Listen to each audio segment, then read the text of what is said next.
Shuma YouTube, Steel Elves here. How are we doing today?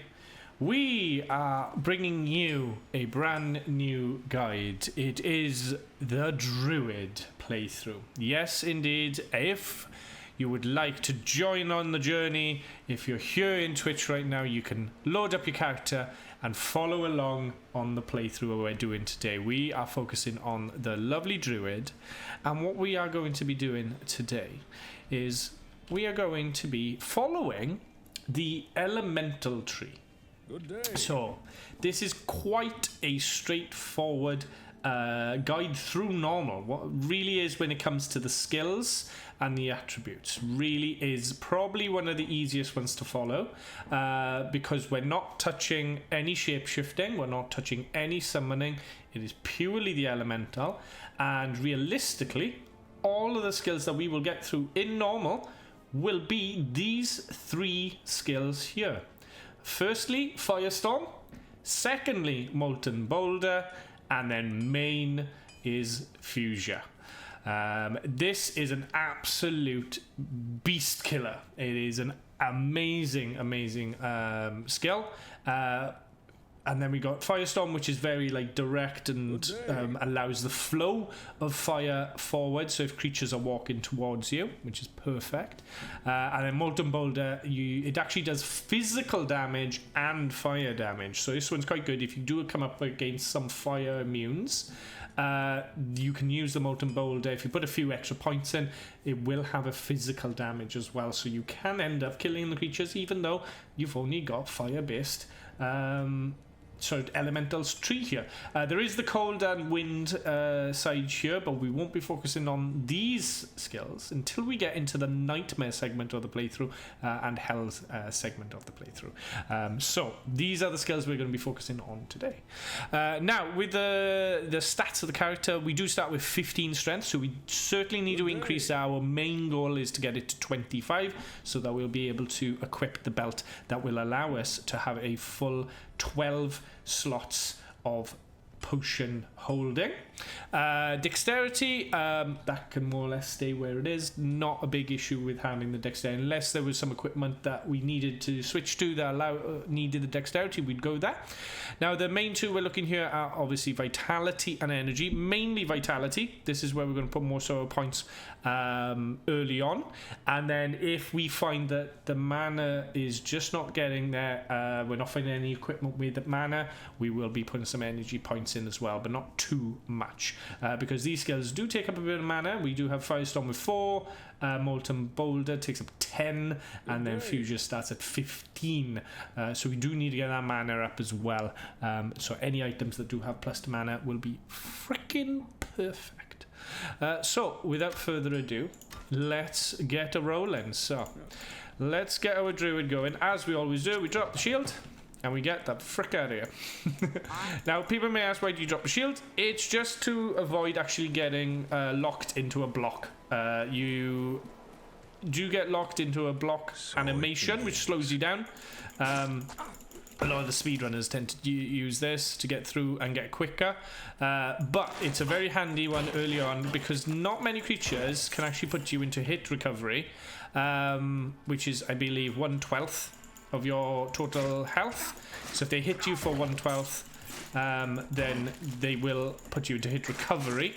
Our main focus is just to keep going. They can't do that much damage this early on, so if you've got a shield on, they'll put you into block, the block animation much easier, which is probably like 1 in 4. And then let's just say you're going to attack by archers. That means then that you're in hit recovery, or block recovery in the sense, or the block animation a lot more, and then you just end up stuttering, and then more chances to get killed, or at least get reduced down to a point where creatures can swarm around you. So all we're doing here is killing as much as we can as we go along. We're looking for the Den of Evil, which is along the path. There obviously is a crossroads on the map here, so it could easily go that way. I do like killing the zombies more. I think they got a little bit more XP than the other guys. So I'm going to take strength to 20 for my first one. And then I'm going to get Firestorm in. I'm going to activate Firestorm to be on my Z attack. Now this is good. This has got me to the exit here into Cold Plains. All you do here, guys, pop in, grab the warp point. Nice and easy. And then we'll head back. So what will happen now is we'll go to the Den of Evil, which is obviously up this way. And then once we complete the Den of Evil, we will then just teleport back to town, and then we can use the warp point to carry on our journey into the Cold Plains and save a bit of time. Because the main goal here is to get through all of normal, all 5 acts in this session, and hopefully we can get to Act 5 and complete the game in a decent time, and even a decent level, because our main goal, obviously, to carry on the playthrough into Nightmare and Hell. I'm aiming to get around level 25, 26 by the end of this playthrough. That's my goal. If I can get to that, I'll be very happy.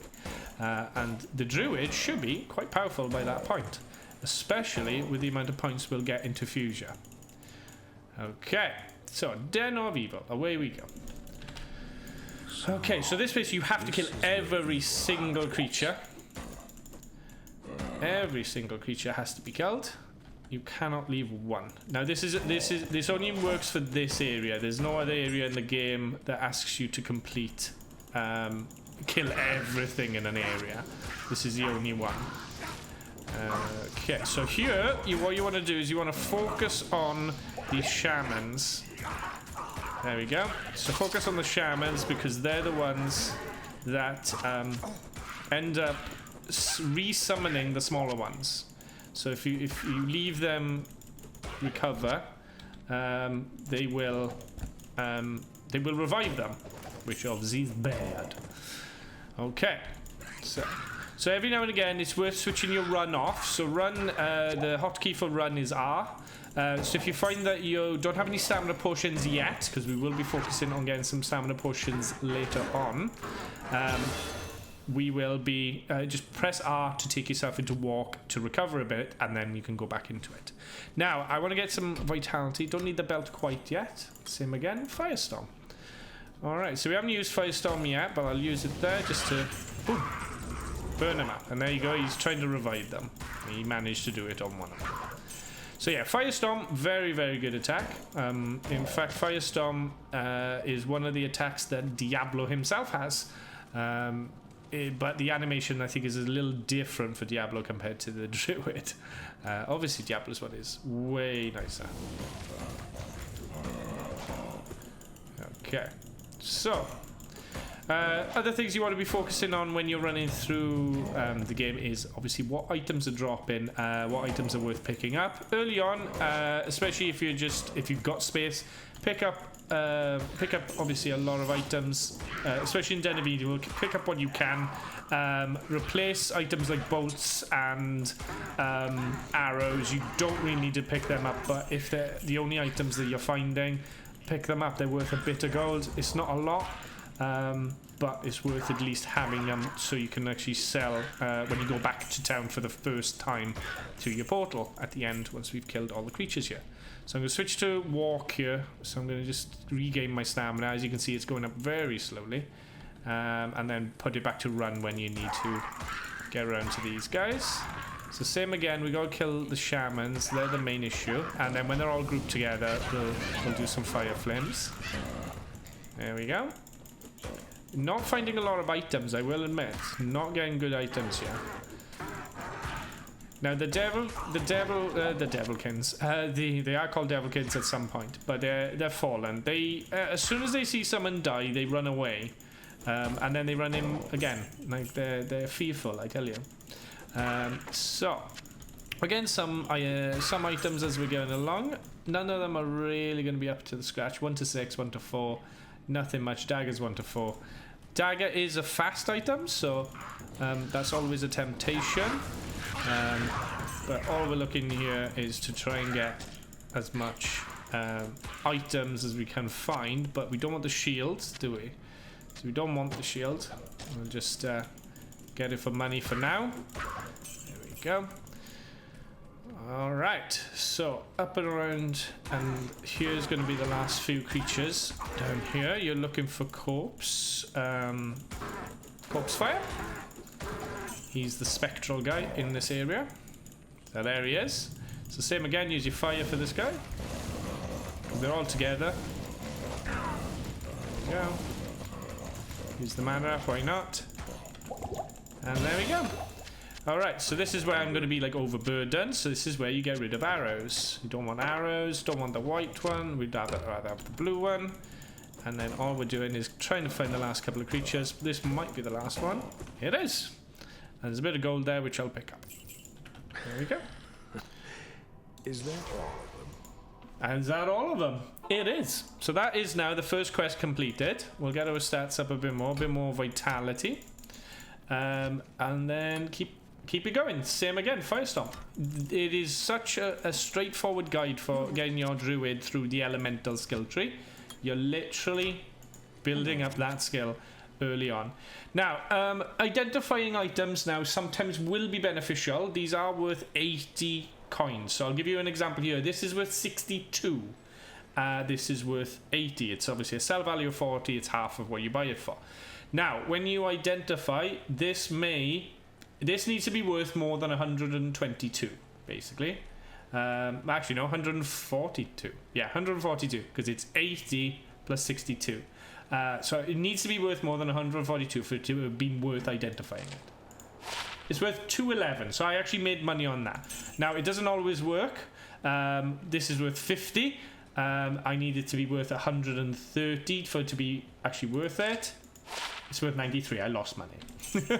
Now, good items to pick up early on. These throwing knives, they are worth a lot of money. 100% you want to pick them up. These items, they're not worth much, but I may as well have picked them up because there weren't many items to actually pick up on our journey. Now, I got keys. Now, strangling gash potions, you need to hold on to these guys. They are level 6 item.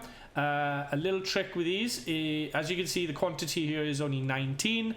If you sell them to the shop, it replenishes them and you can buy them back, but make sure you have enough money to buy them back. They're roughly worth, I believe, about 1,000 to buy back, so make sure you got plenty of money. Now, other items you want to pick up are ones with skills on them. Sorceress only here, great. It's going to be worth a bit of cash compared to ones that are just blank. So yeah, keep on top of my manas, and I will buy a tome. There we go. So I'll buy a tome, probably buy an identified tome as well, and pop those in there. Now then, this is where we can actually buy stuff, so let's buy stamina. We'll buy a couple of manas as well, just in case. And then we're going to head to Chassis and see if we can get a belt, maybe. I don't know if it's too early to actually get the belt right now because I don't have the strength, but you never know, they might throw them in. The other items you're looking for are these 2 socketed items. Now, I do not have 910, but I do have that. Now, this would work in the same way. We're using this to create a special, unique rune word, which is called stealth. The runes you need for this are Tal and Eth. We've already covered these in other guides, but I'd like to be thorough and make sure you, whichever guides you watch, you know what you're going to be looking for. So this was actually better than the one I got, so that's a plus. Now the sash we're going to keep at the moment, and we're not going to spend or waste money on boots and gloves unless we've got anything that's cheap enough that's actually got something to work with. Now that's got 126 with cold resist, so that's actually not bad. So I think I will pick those up. You just weigh up the money, basically. Weigh up if it's worth you picking it up. Now, with the Den of Evil done, we don't need to go back there. So we go to the Cold Plains because we managed to find the warp point. So same again, you're just basically following the road. Anybody that gets in your way, obviously try and kill. But your main focus is to get to the next area, which is the Stony Field. So we're going to run up here. We may come across the burial grounds, which is the second quest. The only benefit of doing the second quest is that you will get a mercenary, but the mercenary is not that great. The archer mercenary is not a very good one. Now, these are the main ones you want to focus on. Champions and uniques. They will give you, a champion pack will give you 300% XP, and a unique pack will give you 500%. So lots of XP to be had from champion packs and unique packs. So same again here, you're following the road. The road will give you there we go, the stones, which are here. So we want to focus on killing this guy. What's great with this attack is it just goes ahead of you, and that's really handy for killing him. There we go. So we'll have a little heal, and then I will pop some mana potions in if I've got any. There we go. Pop some mana potions in. There we go. And then boot and a wand. Thank you. So we will be coming back to this place. This is where we generate the portal to Tristram. All I'm looking for now is obviously the exit into the next area, which is keep following the road. All you need to do is just follow the road up, all the way up here, and you will find a hole in the wall, which is called the underground pass. Now, the next place we want to go is, and I'm going to drop a TP here just so I can find the wall point. And I'm going to identify my boots. 10% lightning. Well, I bought those cold ones. Didn't expect myself to actually get that. I got the warp point as well, so that's been quite lucky. Don't need that TP anymore, but we're going to go into the underground pass now. So our main goal here now is to keep an eye out for these torches and a purple exit, just like we've just come in. We're looking for the exit. That is the way we're going. The best advice I can use for this one is try and go clockwise. So, whenever you hear that noise, it means you've found a gem. Now I could put the gem into my 2-socketed armor to give me 10 more health, which would be really beneficial. But at the moment, I'm going to hold out. There's a unique group here which I'm going to deal with. There we go. Just get them burning away. Just keep moving. Keep moving. There we go. Okay, so picked up a nice hard leather. So let's drink some potions, make some room. Come on, there we go. Pick that up. So I'm going to switch that out for now. And I'm going to put my stats in. I'm going to take my strength up a little. And then going to get my firestorm going. Now, could go back to town if I wanted, just to sell off some of those items I've got. But I'll only really do that if I do see any items I need to pick up on the way. But we're just going to keep following the road around and keep going towards the clockwise route. Keep throwing some firestorms out and then keep the mana going. Now that area there, that is a camp. You don't need to go up there. Don't waste your time. If you want the XP though, go for it. Like if you like clearing areas, go for it. Like this is me just going through the levels as like not as speedy as I can go, but at least like comfortably for me. If you like taking your time, you go for it. Alright, so we found the underground pass 2. That will lead you to a super chest. So this is just going to loop around there, so we don't need to go down there. So we know we can come back down here. If you want the super chest, you can actually get quite a few nice items in there. Sometimes they can drop rings and amulets and charms and gems, etc. So it is worth picking them up. But for the purposes of just me running through, I won't be going to the super chest. But look what we found. We found the dark wood. It was just below it. So fantastic. Now, in the dark wood, there's two things that we need. We need the waypoint. And we need the tree. And now I'm getting hurt because he's fire enchanted. Of course he is. So fire enchanted, they are stronger against obviously my fire attacks. So I'm just gonna try and get that going. Okay, so now, okay, so let's get a 1. So we got 2 1s now. That is ethereal, so that's not going to be worth as much unless it's got a lot of prefixes with. Whoa, hello. He's a bit fast. That's fine. Alright, so I like following the road because then that leads me straight to the Black Marsh skill shrine, so that makes my firestorm stronger. We're going to the Black Marsh, which is the next area, so that's that way. I'm going to hopefully find the waypoint on the way this way. I'm going to hope.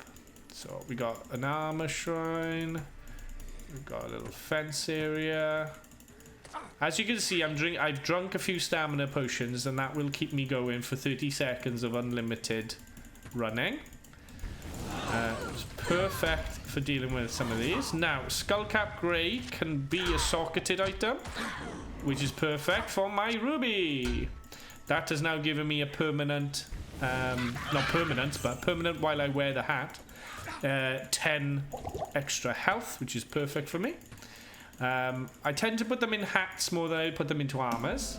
Okay, so we got the dark wood. Brilliant. Now we just need to find the tree. Now the tree is going to be guarded by Tree Fist. Now, as you can see, my stamina is running lower now. I'm going to wait till it goes red, and then I'll drink another potion. And that gives me another 30 seconds to go through on. So, we're just looking. Don't worry about all these. If you want to kill them and get just a little bit of XP as you go by, an amulet, why not? All because I just ran through and just killed things. You never know. Alright, so that's what's great about this attack, is that it is very much a run through and worry about it later sort of attack. Okay, I'm just getting the rest of my potions into my bet, and the way you do that is shift and left click, and then that will pop the potions into your belt nice and quickly. Welcome to the stream, Yin Yang. How are you doing? So the tree must be up this way. I hope it is. Oh, maybe it's not. Okay, so might be up in this section up here then that I missed. So stamina again. Says the tree just... There it is. I knew it was near. Okay, same again. Oh, damn, I put it in the wrong way. That's fine. So, with this guy, he runs at you. So, if you do Firestorm towards him that way, I should get him a bit better. There we go. And there we go. Got the scroll. Happy days. Spears, they will take up tons of space. They're not really worth it. Let's get more vitality. And what spell do we do now? We do Molten Boulder.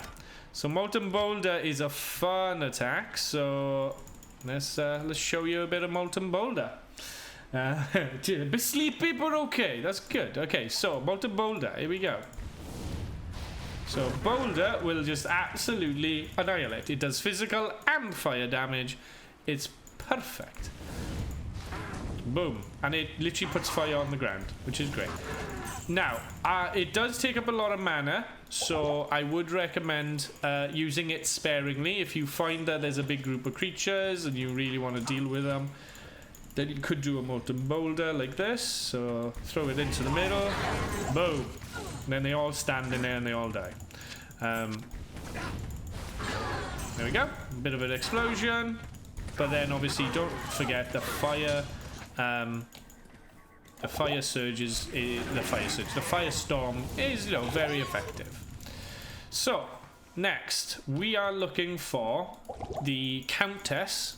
Same again, I tend to follow the path. It gives me a better sort of gauge of the land.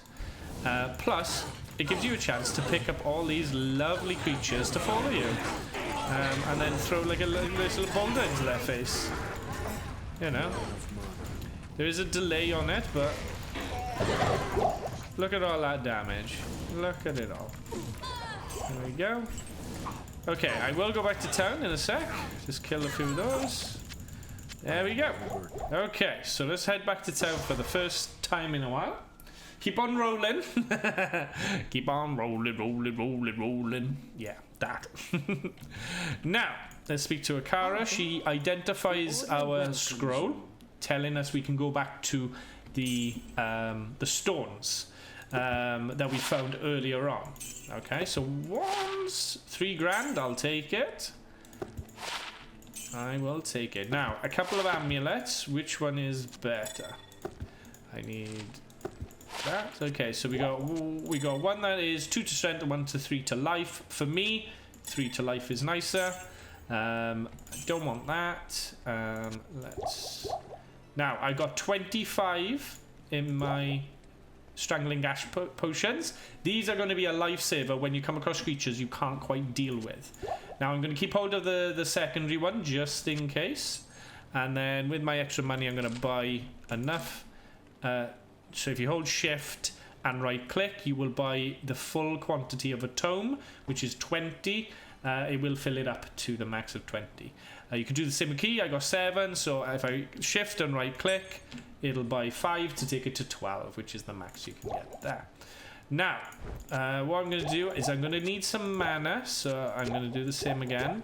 I'm going to keep the rejuves as a bit of an emergency, but I'm going to get the mana going, yeah. And then obviously, as you know, we're going to buy some staminas. There we go. So fill up. There we go. Perfect. So I'm going to drop off my armor here for making stealth later, once we start getting some runes in. And then I'm going to see if I can get a belt. Greetings. So, now, the weapon I'm using is not that great. 1 to 6 really isn't worth it. But I'll probably wait until I can find a better item. Now, good tip for being able to get that belt early on is pop out of town and pop back in. And literally go to Chelsea and have a quick. I'm going to probably do it about 3 or 4 times. See if I get lucky. What you need? No belt there. So do it a few times and then I'll carry on. And then every time we come back, we'll have a look at Chelsea and just see if she's got the items that we're looking for. Now, another rune word that you really want to make, especially for this build, is Leaf. Now, Leaf requires a 2-socketed staff, which you can get from Akara.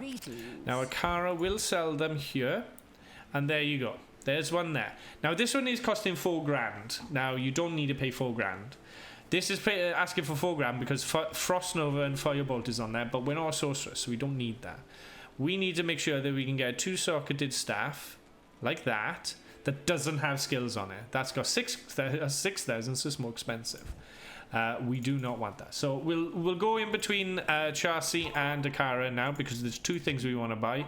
We want to buy the staff with 2 sockets and we want to buy a belt, which will increase the amount of slots that we have. Now, at the moment, I've got 8. You start with 4 anyway, and then once you get a slash, you get 8, and then once you get a belt, you get way more. Okay, so 2 sockets, please. There we go. Boom, 2-socketed, 168 gold, cheap as chips. Now, very important, it has to be grey. If you pick one up that has blue text at the top, where it says short staff, and it has the words mechanics, do not buy it. If you buy it and put the runes in there, it will not work. It has to be grey. Remember that. If you take anything from this video, it has to be grey. It has to be grey. Yeah, it has to be grey. Okay, so we do one more for Chelsea. Let's see if we can get the belt. If we can't, we're just going to move on. Lucky, I'm just trying to, manipulate the game with my powers. That I tell it, come on, one more. Greetings. That sort of thing. Sometimes works, sometimes doesn't. Didn't work that time. So, back to the Black Marsh. And let's pick up a couple of these. Could be worth a bit of money. Mana. Now, drinking these gives 30 seconds. So that's 1 minute. That's 2 minutes. There we go. So I got 2 minutes of drinky. So I'm going to pick up some of these potions and then the rest can go. If I pick up any better items than that, I will do that. Okay, so nothing there. Fair enough. So luckily a stamina shrine, brilliant, and we found the Countess. Great. Okay. So now that we found the Countess, that's going to provide us a lot of XP gain. So, burn these guys. See you later. Bye. And we found the war point. Even freaking better. So, now that we found the war point, let's go back to Stony Field. Now, you remember we found these stones earlier.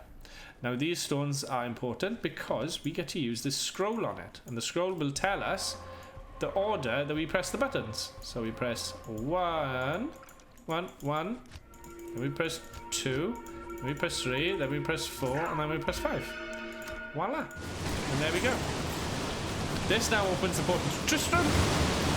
There are usually a couple uniques, maybe some champions here as well. And Cain, obviously.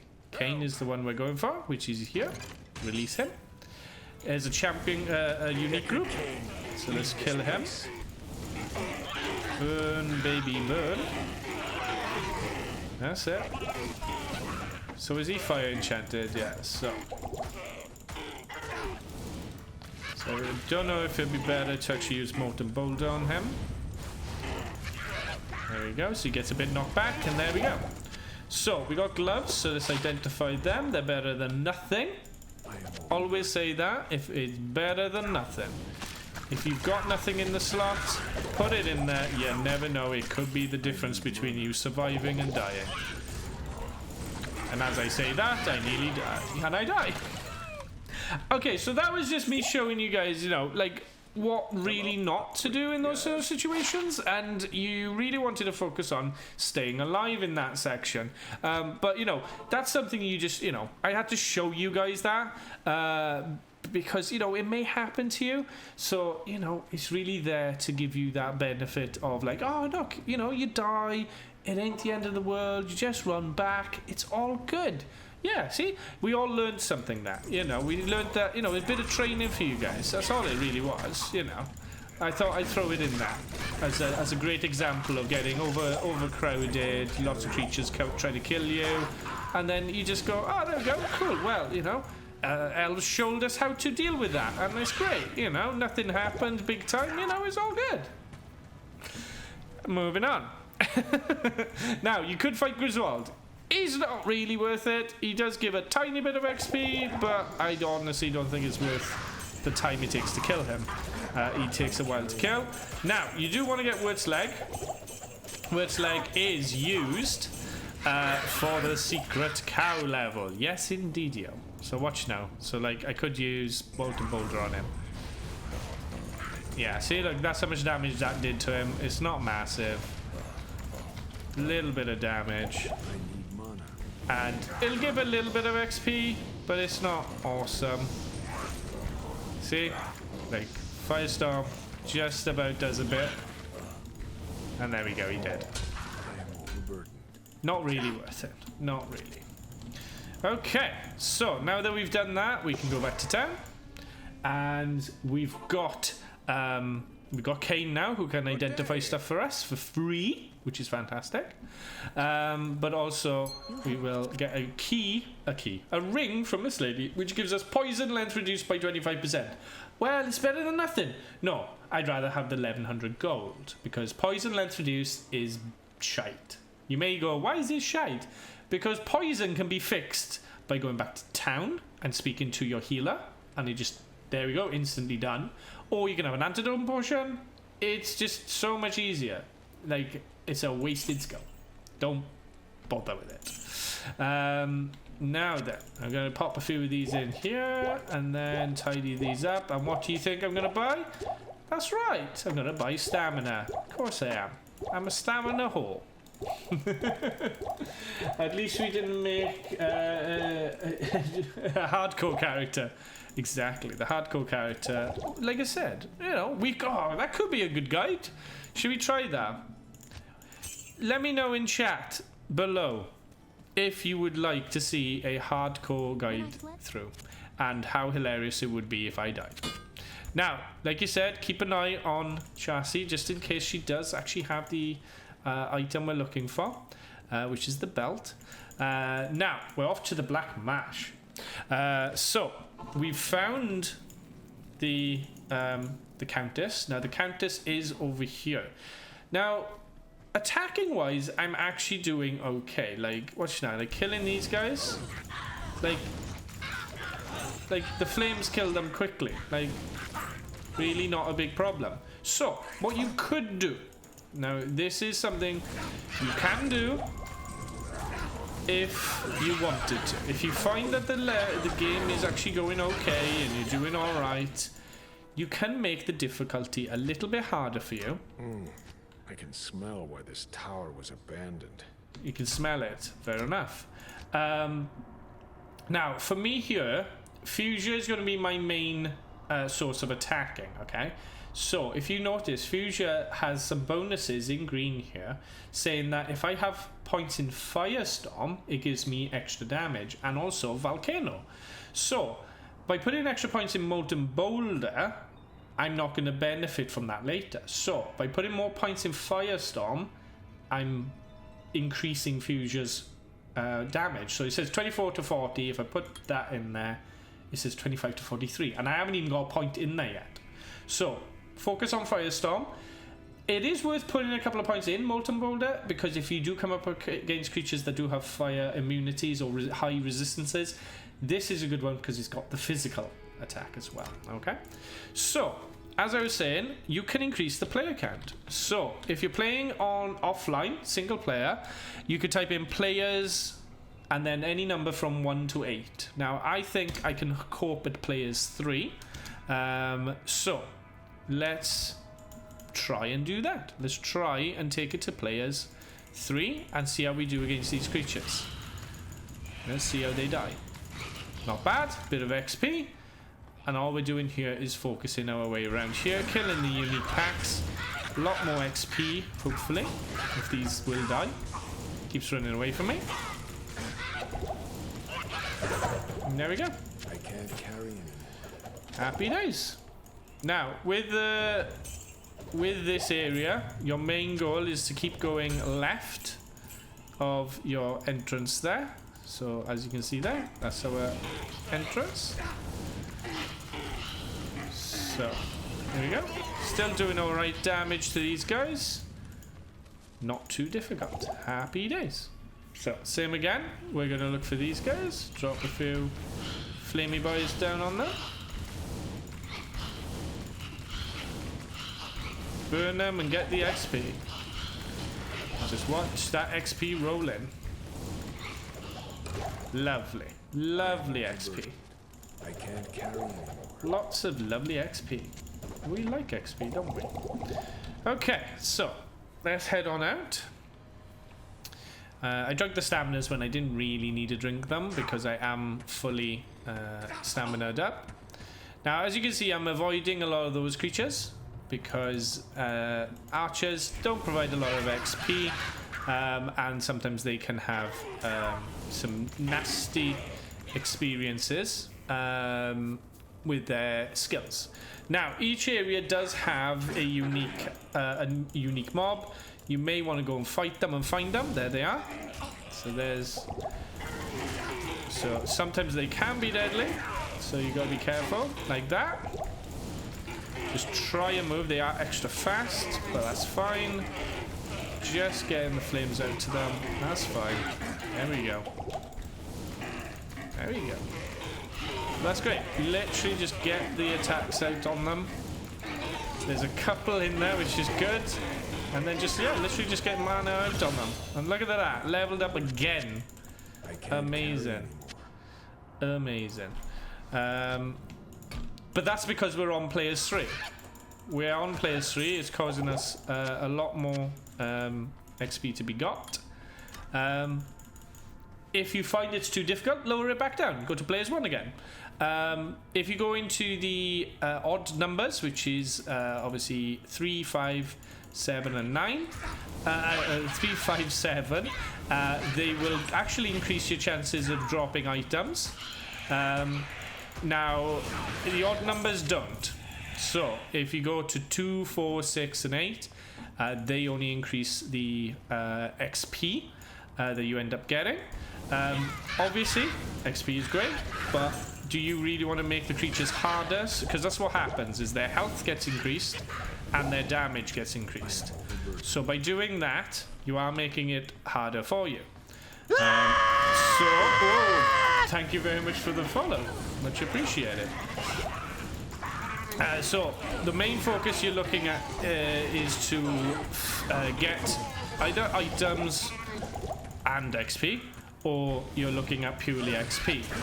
So the higher levels you go, the more damage you end up doing, the more damage they end up doing to you. So keep an eye out on that. Thank you again for another follow. Much appreciated. All the shouties from Link is happening right now. If anybody's wondering why the hell it's Link, well, Zelda is also one of my favorite game series I've ever had to have the pleasure in my gaming history. Get out of my way. Stop blocking the door. Move out of the way. Thank you. Now these side rooms have gold. Gold is key early on in the game, because ultimately you go through potions like crazy. Now, little tip for dealing with the Countess and her little minions. You don't actually have to use your skills. Like I said before, we have, on our Switch, we have Strangling Gas Potions. Now, Strangling Gas Potions do a lot of damage. We got 24 damage on the poison front. It is fantastic, and it does it as a poof. This is great, even for someone who has played since the first D2. Well done, my dude. You're welcome. I've already got a couple of guides up on my channel over on the YouTube, yes. That's the only link I've got right now, but that'll take you over there to another fun video. But I do have the Assassin guided playthrough, and I have got a Amazon guided playthrough, and we're working our way through the Druid.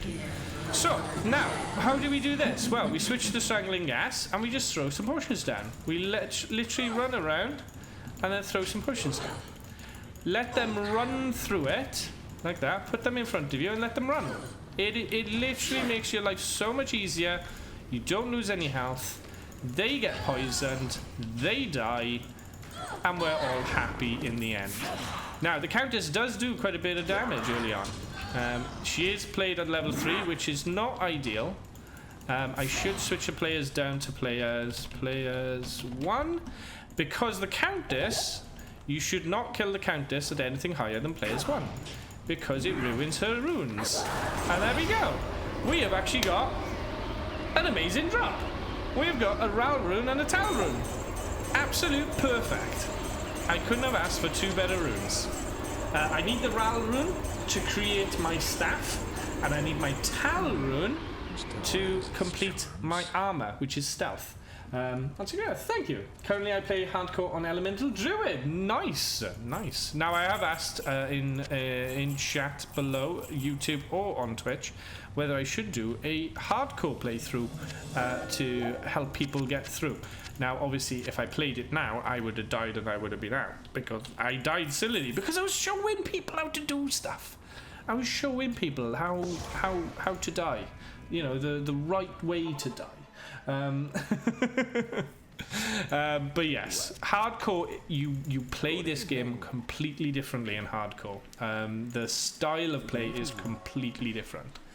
Okay, so now I've got a chipped topaz, which is perfect because this gives me the chance to have 9% better chance of getting a magic item. Now, the first percentage in a magic find is the most valuable. Then the second percent is the second most valuable. The third is the third most valuable, etc., etc. There is then diminishing returns as it goes back, but this can be the most important magic find percentage that you will start with. So pop it in your helmet, because getting a 9% better chance of getting a magic item will really pay off if we manage to find a nice unique, a nice rare, or even a set item, a green item. Now then, okay, so we've got the Ral rune and the Tal rune. Now, we already know that we're going to make stealth, which is a Tal-eth, so we can actually put the Tal in. There we go. And then the short staff, we need to make leaf. We can't put the Ral rune in, because the order you need to put them in is Tir, Ral, and that will create leaf. Now, the reason you get leaf, even though it's a sorceress-based skill, or sorceress-based item unique, it actually has something called 3 to fire skills. Now, it doesn't specify 3 to sorceress fire skills. It says 3 to fire skills. Now, this benefits the paladin, the druid, the assassin, the Amazon. If they've got fire skills in their tree, this will benefit it. So, fantastic for an elemental druid.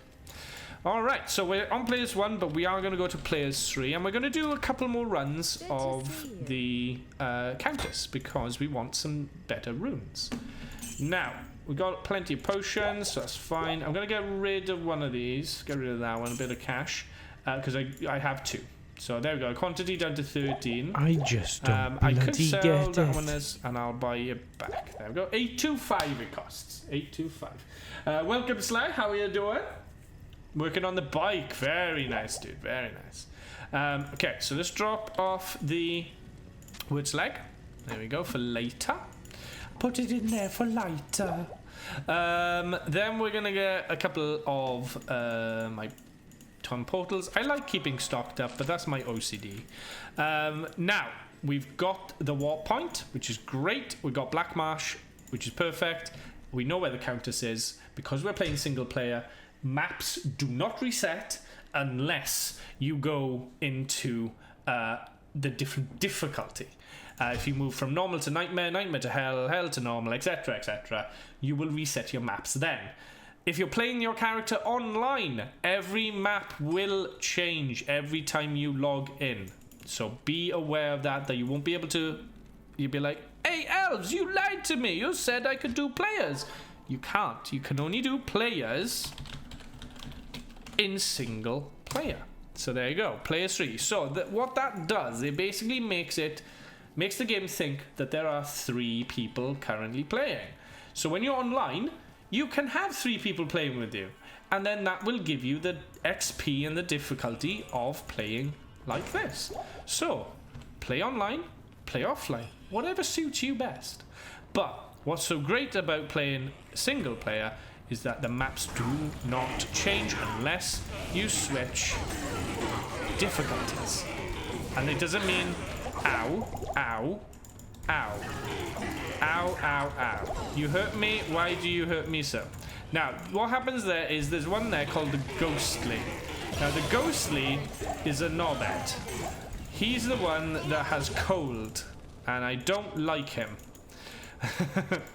He a meanie and I don't like him. Now, let's get my stats up again. So we're going Vitality as always, and then same again, Firestorm. Just keep the Firestorm going until we get to level 12. Now, level 12 is where we get the fun. Level 12 is where fun happens. And we get the awesome skill, and I mean it is awesome, of Fuchsia. Come on, die. Thank you. Okay, so if I had 2 sockets in there, I could pop that in there for some mana. Same again though. Mana is kind of like the poison of the game.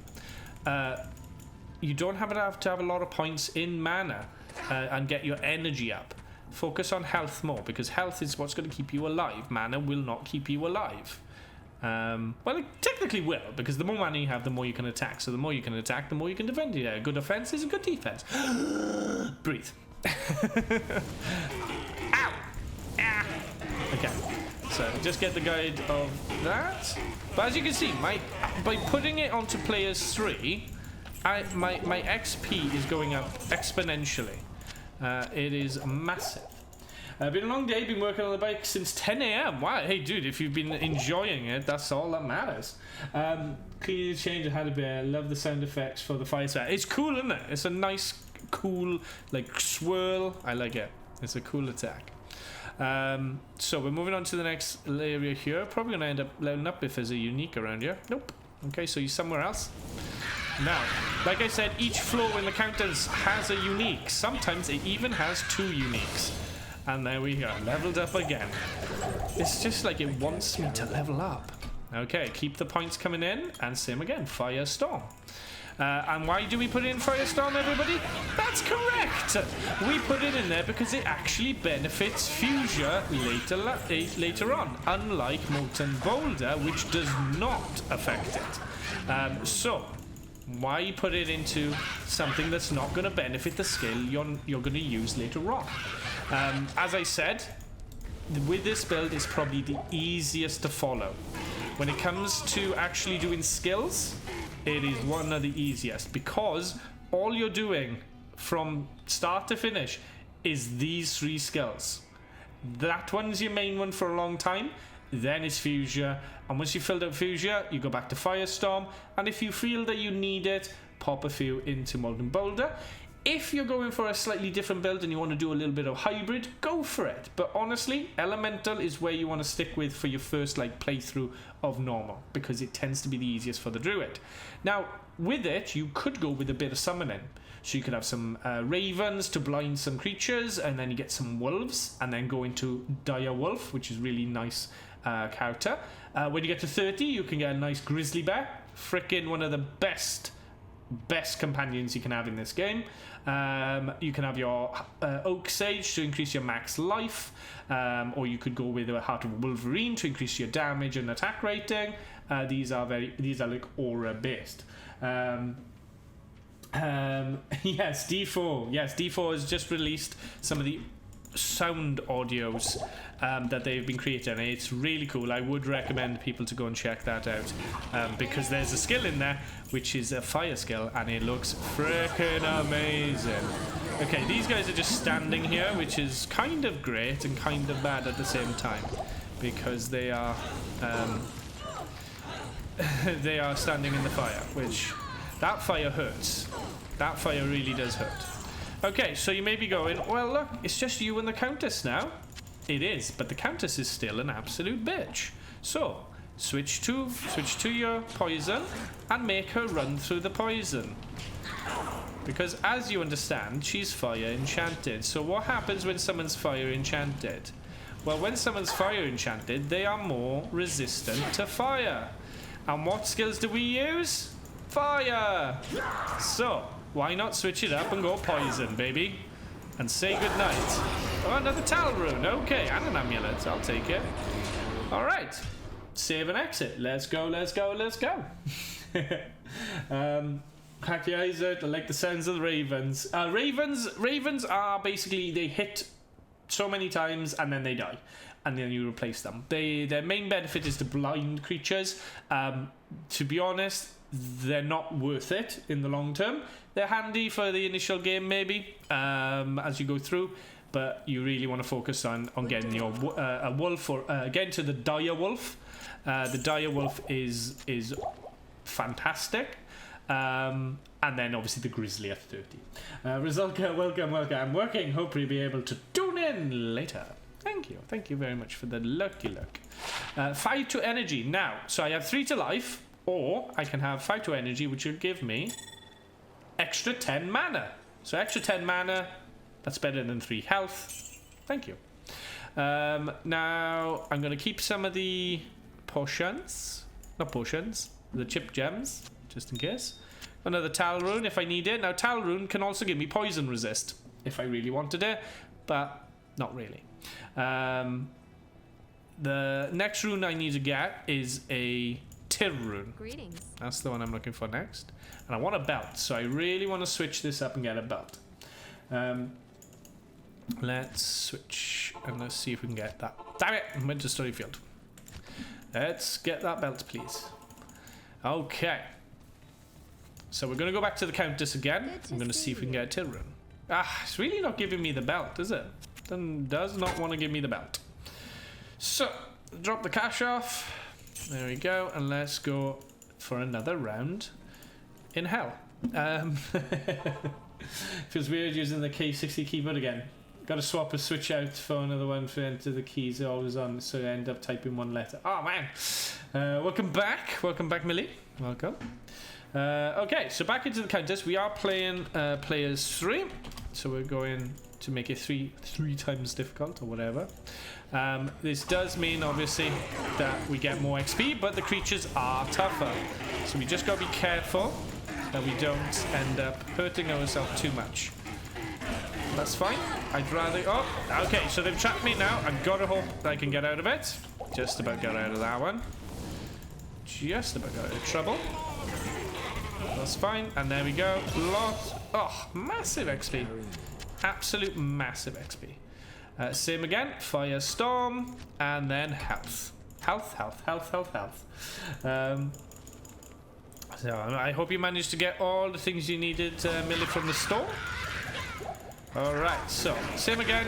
The main creatures you're focusing on are the uniques. You don't need to be killing all the little guys here, but if they're all grouped together, why not? Why not throw one as you're going back? These are the guys you want to be killing. These are the tougher ones. Now you can see he's got electric, so I should be okay as long as I can get the fire to cast off before the lightning hits me. And I did. Happy days. Now you can put rejuves. Now rejuves are definitely worth putting in your area here because they do an instant heal.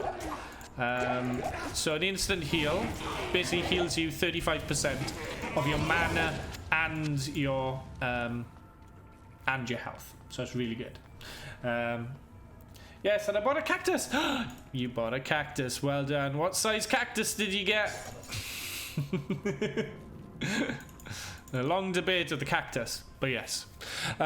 So you could hopefully, as we can see the exits up here, we could try and find the unique, which is, I think, is there. Yeah, mana burn. Perfect. So we got another mana burn guy here. He's actually quite good to deal with because I'd rather have a mana burn than someone who's got cold enchanted. Much prefer that. You never know who you're dealing with unless you hover over their name. So I always recommend hovering over the name just in case you come across one that is not worth fighting, because you can get yourself in a lot of trouble by fighting the wrong creatures. I look at this guy, he's teleportation, so he's going to be nice and easy. Perfect groups to kill, tons of XP, and you cannot complain. Now I got a lot of potions, as you can see. If I needed money, I would go in and get money, but I don't need the money. Not right now. The only thing I'm really hoping for now is the runes. If I can get a Tyr rune and a Eth rune. Those are the ones I want. Hopefully I can get one of them. Okay. Now, a little trick here. The Countess will never leave her room, but her minions will, but they are on something called a leash. Now, there is an invisible leash on these creatures that will always drag them back to their boss. Now, their boss is obviously in that room, but if I kill them outside the room... Oh, here we go. We've got fusion now. This is where things go down. Okay. So there, I'm probably going to do that and that. No, I want that to be that and that to be that. Okay, so more health again.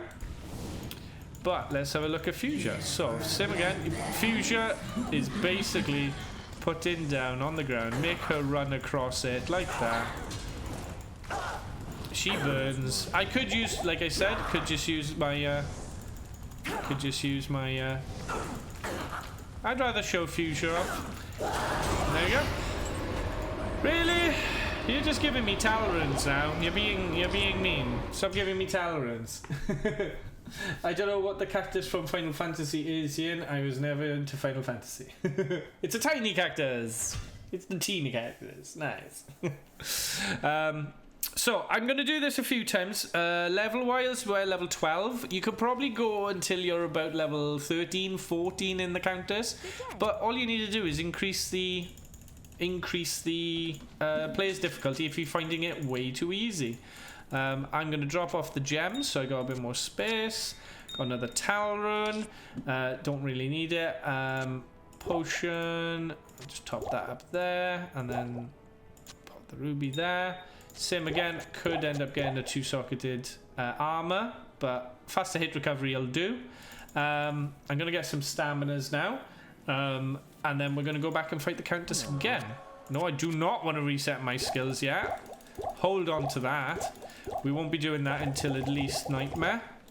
You can do it earlier if you feel like you've either messed up your points, but honestly with this druid you can't mess it up. You cannot mess the Elemental Druid up early on. You're really just that easy. Firestorm, Molten Boulder, and then all into Fuchsia. It is as easy as that, and you will be able to complete Act 1 to 5 in normal.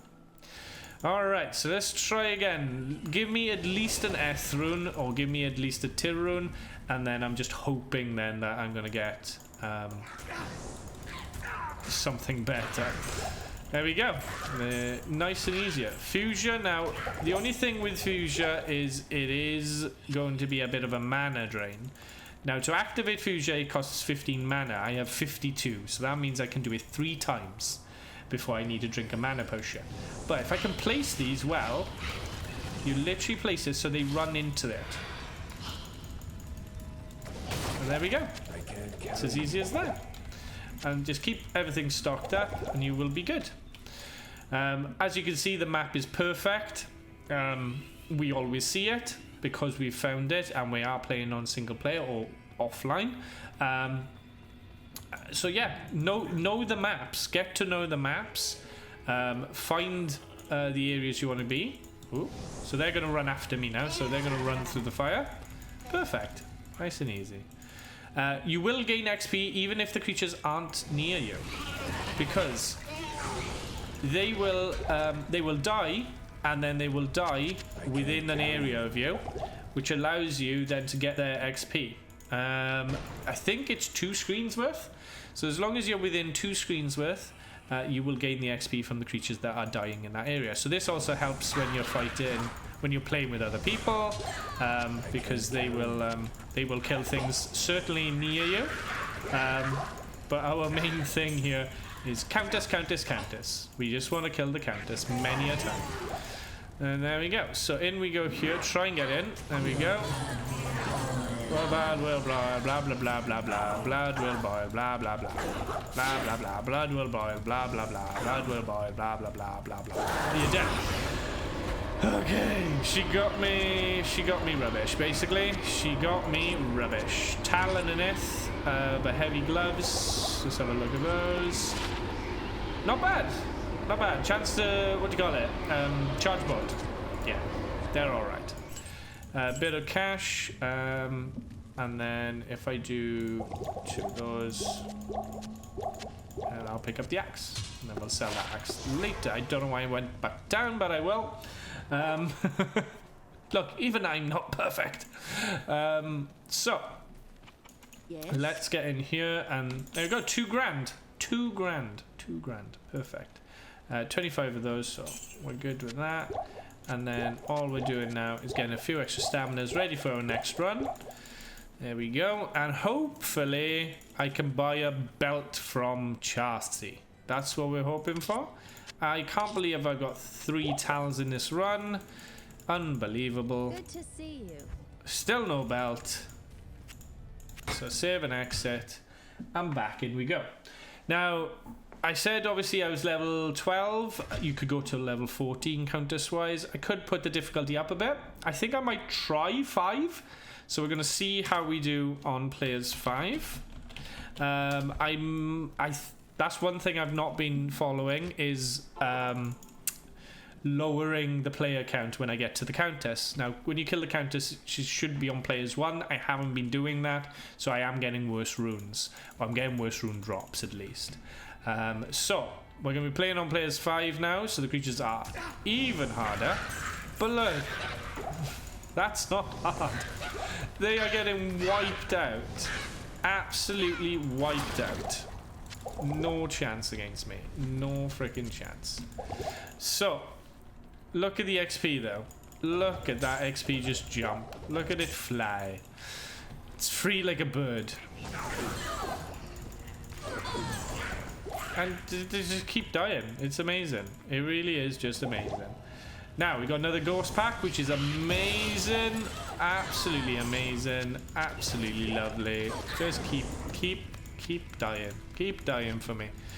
Okay, so we're level 13 now. We just keep putting points in Fuchsia. Fuchsia. All the way. You could literally go all the way to 20 if you really wanted to. I wouldn't blame you. But some people may want to try and get some companions with them.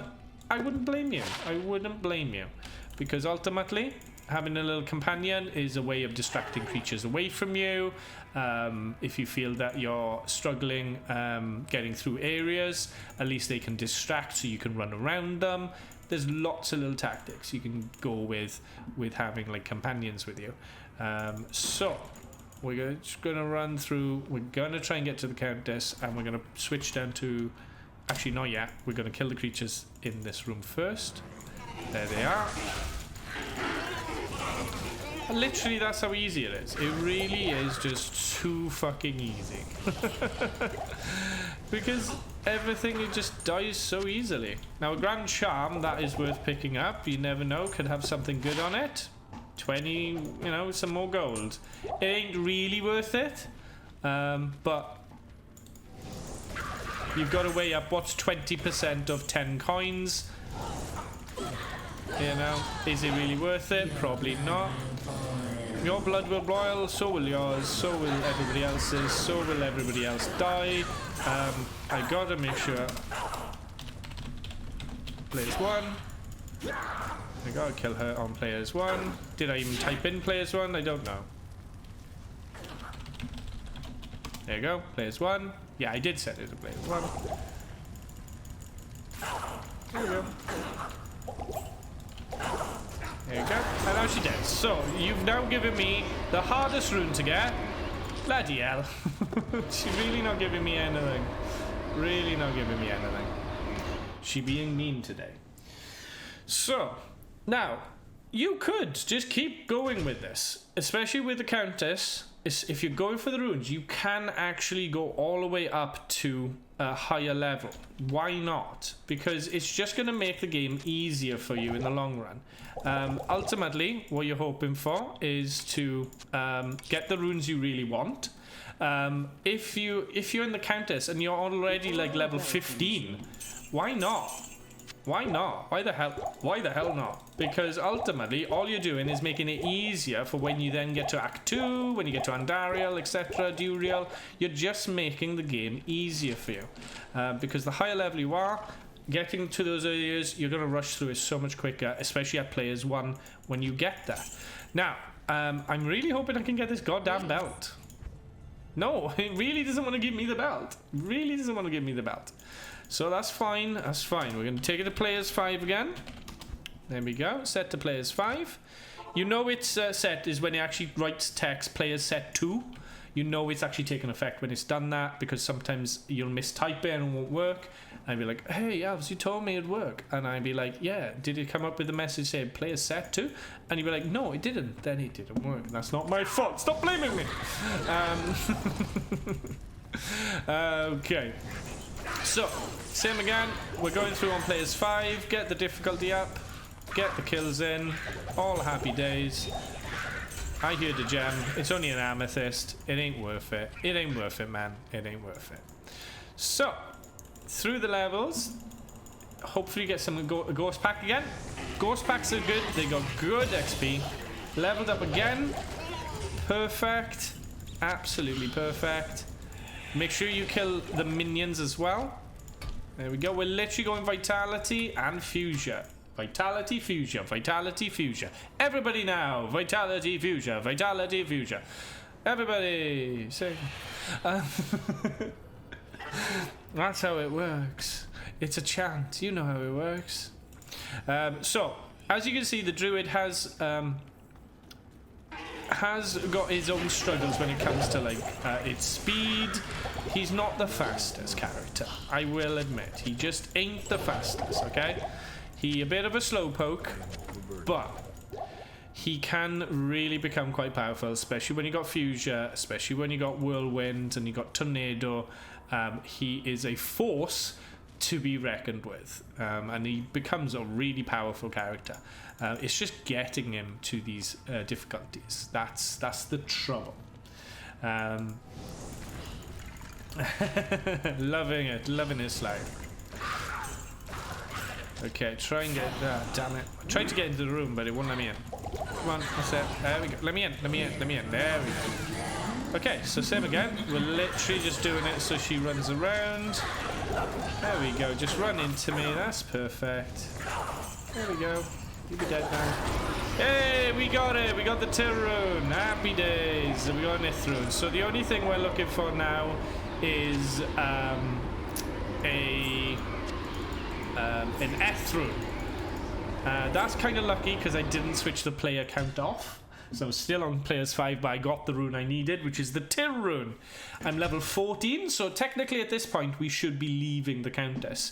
But by increasing the difficulty, and to be honest, I think I can go harder. So let's create the rune word for this. So here we go, a Tir and a Ral, and there we go. We have got Leaf. Leaf gives us 3 to fire skills, and what do you think that does for us? 3 to Firestorm, 3 to Molten Boulder, 3 to Fuchsia once we use it. But we do have to wait until we're level 19. So, we are now going to do players. I'm going to go players 7. I'm going to actually go for players 7. I don't know why. I'm just lost my mind. And I'm going players 7. I just feel like it. I am actually going to grab... see if I can get this goddamn belt. Really doesn't want to give me this belt. I'm going to try 2 more times to get the belt. You just got to hop out and hop back in to reset it. Leaf is sweet. Congrats on getting it early, dude. Thank you. Much appreciated. The Ral rune is the hardest one to get, and I got that first time. The Ral rune is the highest rune that the Countess... Oh, and boom goes the dynamite. She usually does that.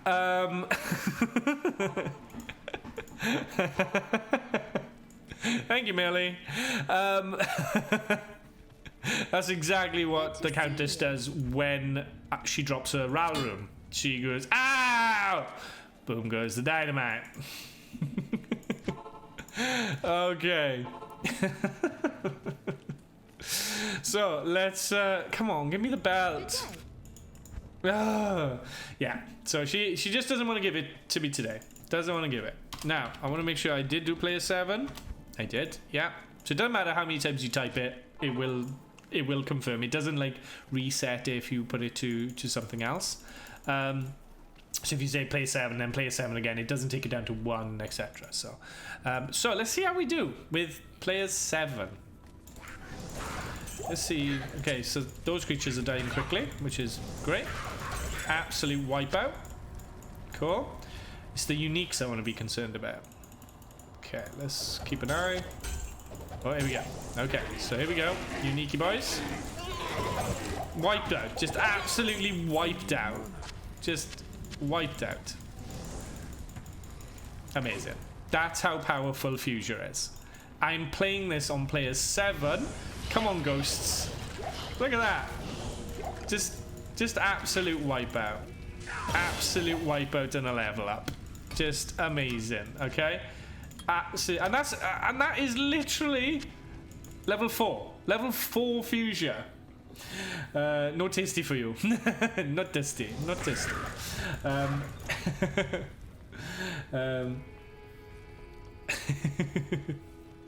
So, we are now level 15. I reckon we could go as easy as level 17 here. Like, you can.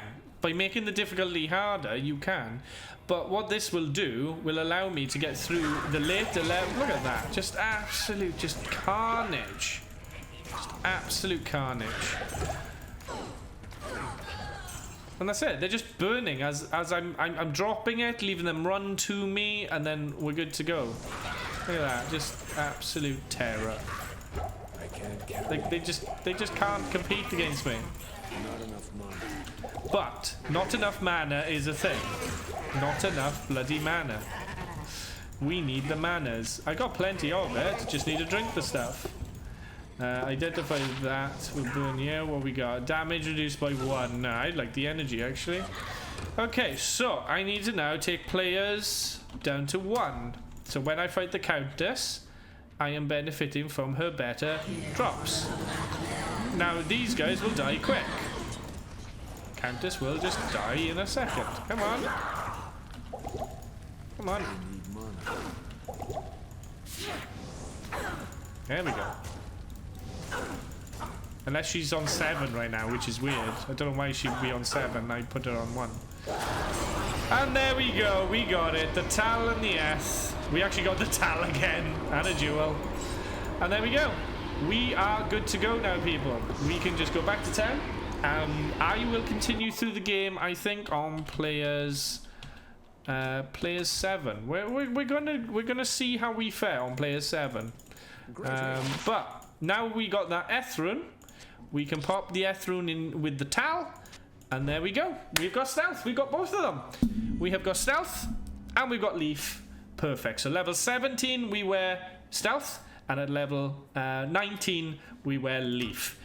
We are currently 15. We are 2 away. Unbelievable.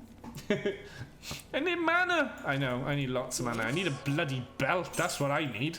1 to minimum damage. Just rubbish. That's rubbish. I will switch that out for that for now. Pop the potion in, and get some stamina, because stamina is going to be our main thing now. We are running now to Andariel. Absolutely legging it, because we are high enough level. But we are going to pick up a couple of these. So there we go. Now then, come on, belt. Come on, belt. We want the belt. We want the belt. Look, we got 18 grand. I'll pay you 18 grand for a belt. God damn it. You suck. Alright, so this is how we get to Andariel. So Black Marsh is our last location. Now we need to find the exit, which I believe is always like off to the left. There we go. Often off to the left, or if you're coming in a different direction, it'll be off to the right or up to the north. All you do in this area, Tamo Highland, it's always to the north east, if you want to look at it that way. Northeast. Same again. Why not kill? Why not kill the champion groups? Why not kill the unique groups? If you see them, go for them. If you don't, move on. It's as easy as that. So we're literally aiming to get up north. There it is. There's the door. We open the gates and in we go. Evil flows from here. Evil. Evil, evil, evil. So all we're doing here, I like getting the warp points. So trick with the warp points. If the warp point's on the right, the barracks is to the left. If the warp point is on the left, the barracks is on the right. If the warp point is here and it's a cross in the middle, the barracks is up north. So it is always the same. Always. Never falters to be the same. Alright, so in we go. Now, as you can tell, the ability we have with Fuchsia is fantastic for just throwing down in big areas where there's lots of creatures, because creatures will stupidly just run into the oven. So, if you find a good group of creatures, drop it down as they're chasing you and you will be good to go. So we can see a big group here, throw Fuchsia down, boom, they're dead. And boom goes the dynamite, as was brought to our attention earlier. Same here, big group of creatures. They're all difficulty 7. Like, they should be kicking my ass, but they are not. They are so not kicking my ass. I am kicking theirs. There you go, a unique group again. The XP is just flying. Absolutely flying. Die to hell, you bastard. Same again. You want to just throw the flames down. The XP is just insane. Absolutely insane. Get your vitality. Like I said, vitality, vitality, and fuchsia. How's the song go? Vitality, vitality, fuchsia. Vitality, vitality, fuchsia. Vitality, vitality, fuchsia. See, there's a song to be made there somewhere. So this guy just keeps bloody reviving them, so I'm just going to burn him. And now he's dead. Good night, sweetheart. And there we go. We got the malice as well. Great. Now, we need to get the frick out of here.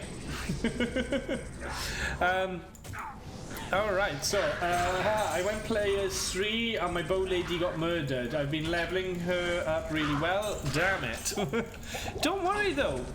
If you die, don't worry about it. Seriously, death is not the end of it in this game, unless you're playing hardcore. Then it is. It's game over, man. But dude, that's it. Only increase your player count is when you are absolutely owning, and I mean absolutely owning, at the difficulty you're in. If you are wiping creatures out in one hit, then that is kind of like the time to do it. It's a good time to do it. But just be prepared that there are going to be some unique groups that even you being quite OP at the situation, you may struggle, especially if they've got things like cold enchanted and they explode on you, because that can be very, very damaging. So, we're in jail level 1. There are 3 jail levels. All we're focusing on is getting the hell out. Not me, the assistant bow lady you get. Ah, the assistant bow lady, yeah. She sucks. Don't waste your time with her. That's my honest opinion of her. She doesn't ever do enough damage. She never does enough defense. The best mercenaries tend to be the spear guy from Act 2 and the barbarian from Act 5. They're the ones that tend to provide you the better service as a mercenary. The Act 3 one, which is a mage one, he honestly is such a wasted talent. Such a wasted talent. I honestly thought seeing a mage as a mercenary was like, oh my god, we've got a freaking awesome character here, really, really cool. And then he just such a disappointment. Such a disappointment. And I hoped maybe they had done something in D2R for it, but we'll see. We'll see how the game develops, and they may add in extra things like that, which are kind of like the modded sort of stuff. Because some of the modded stuff, which is quite cool, is your mercenaries actually get full equipment. So that's quite a cool mod that was on some of the D2, the classic D2, is that basically being able to give your mercenary boots and belts and gloves, and you can really like kit out your character. It's a really cool mod. So whether they do that would be quite interesting. So, hey, that guy Ghosty, welcome, buddy. How you doing? How you doing?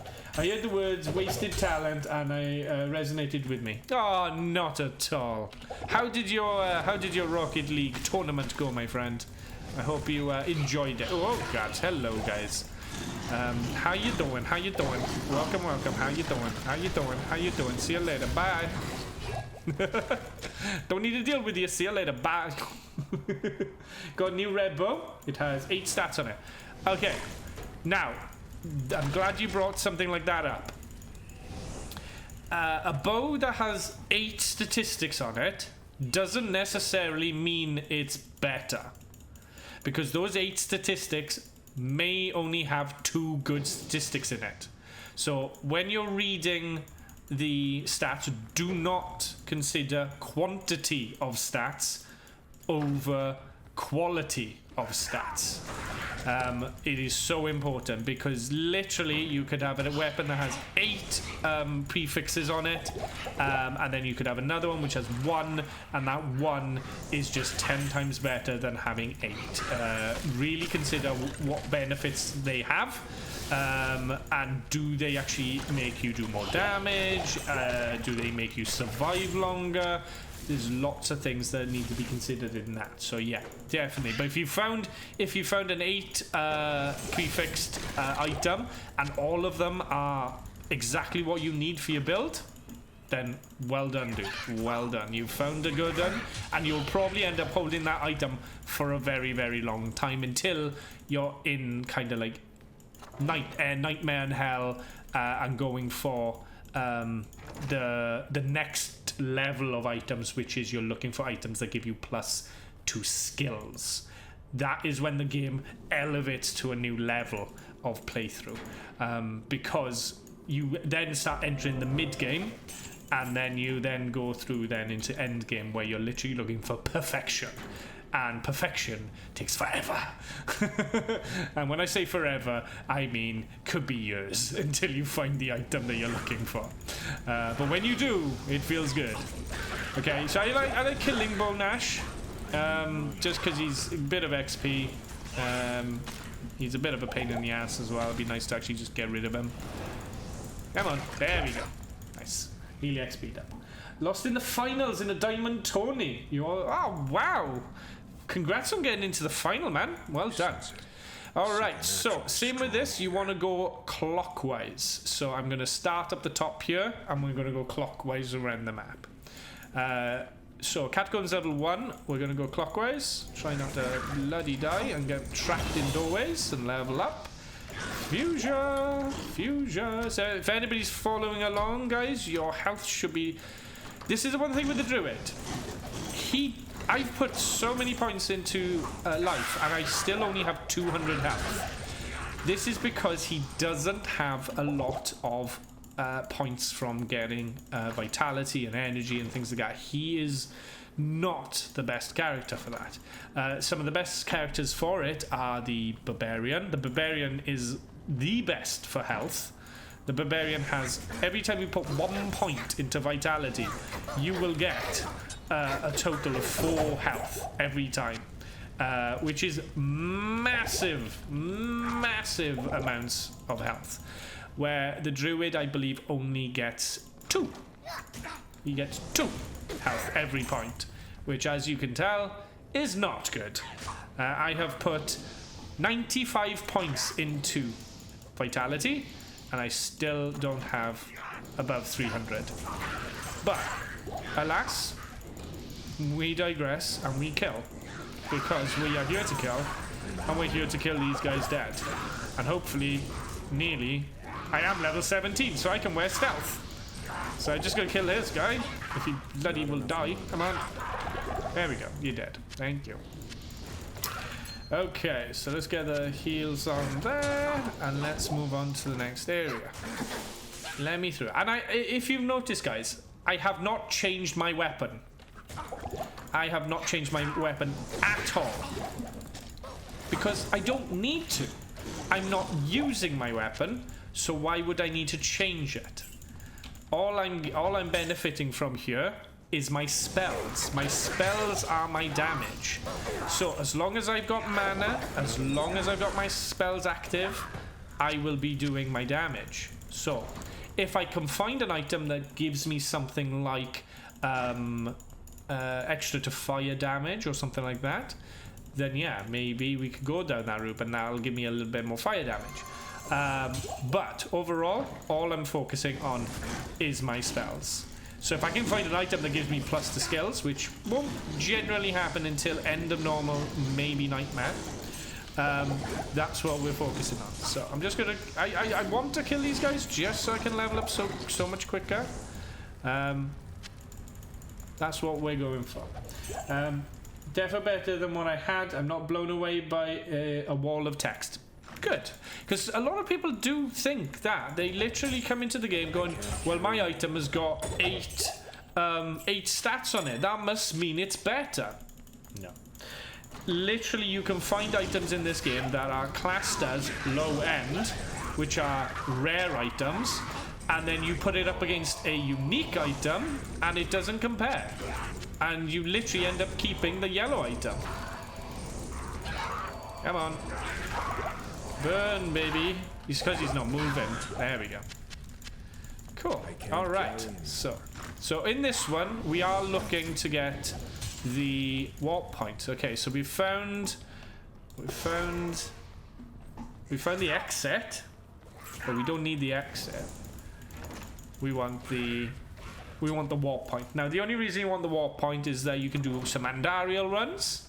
Andariel runs are great for a bit of XP, great for drops, because Andariel does have some nice drops, especially if you quest bug her, which I will show you guys in this playthrough, that you can quest bug her. I can't carry anymore. I'm too bloody heavy. I got so much shit on me. I know, I got lots of rings that I should identify, because I got some spaces.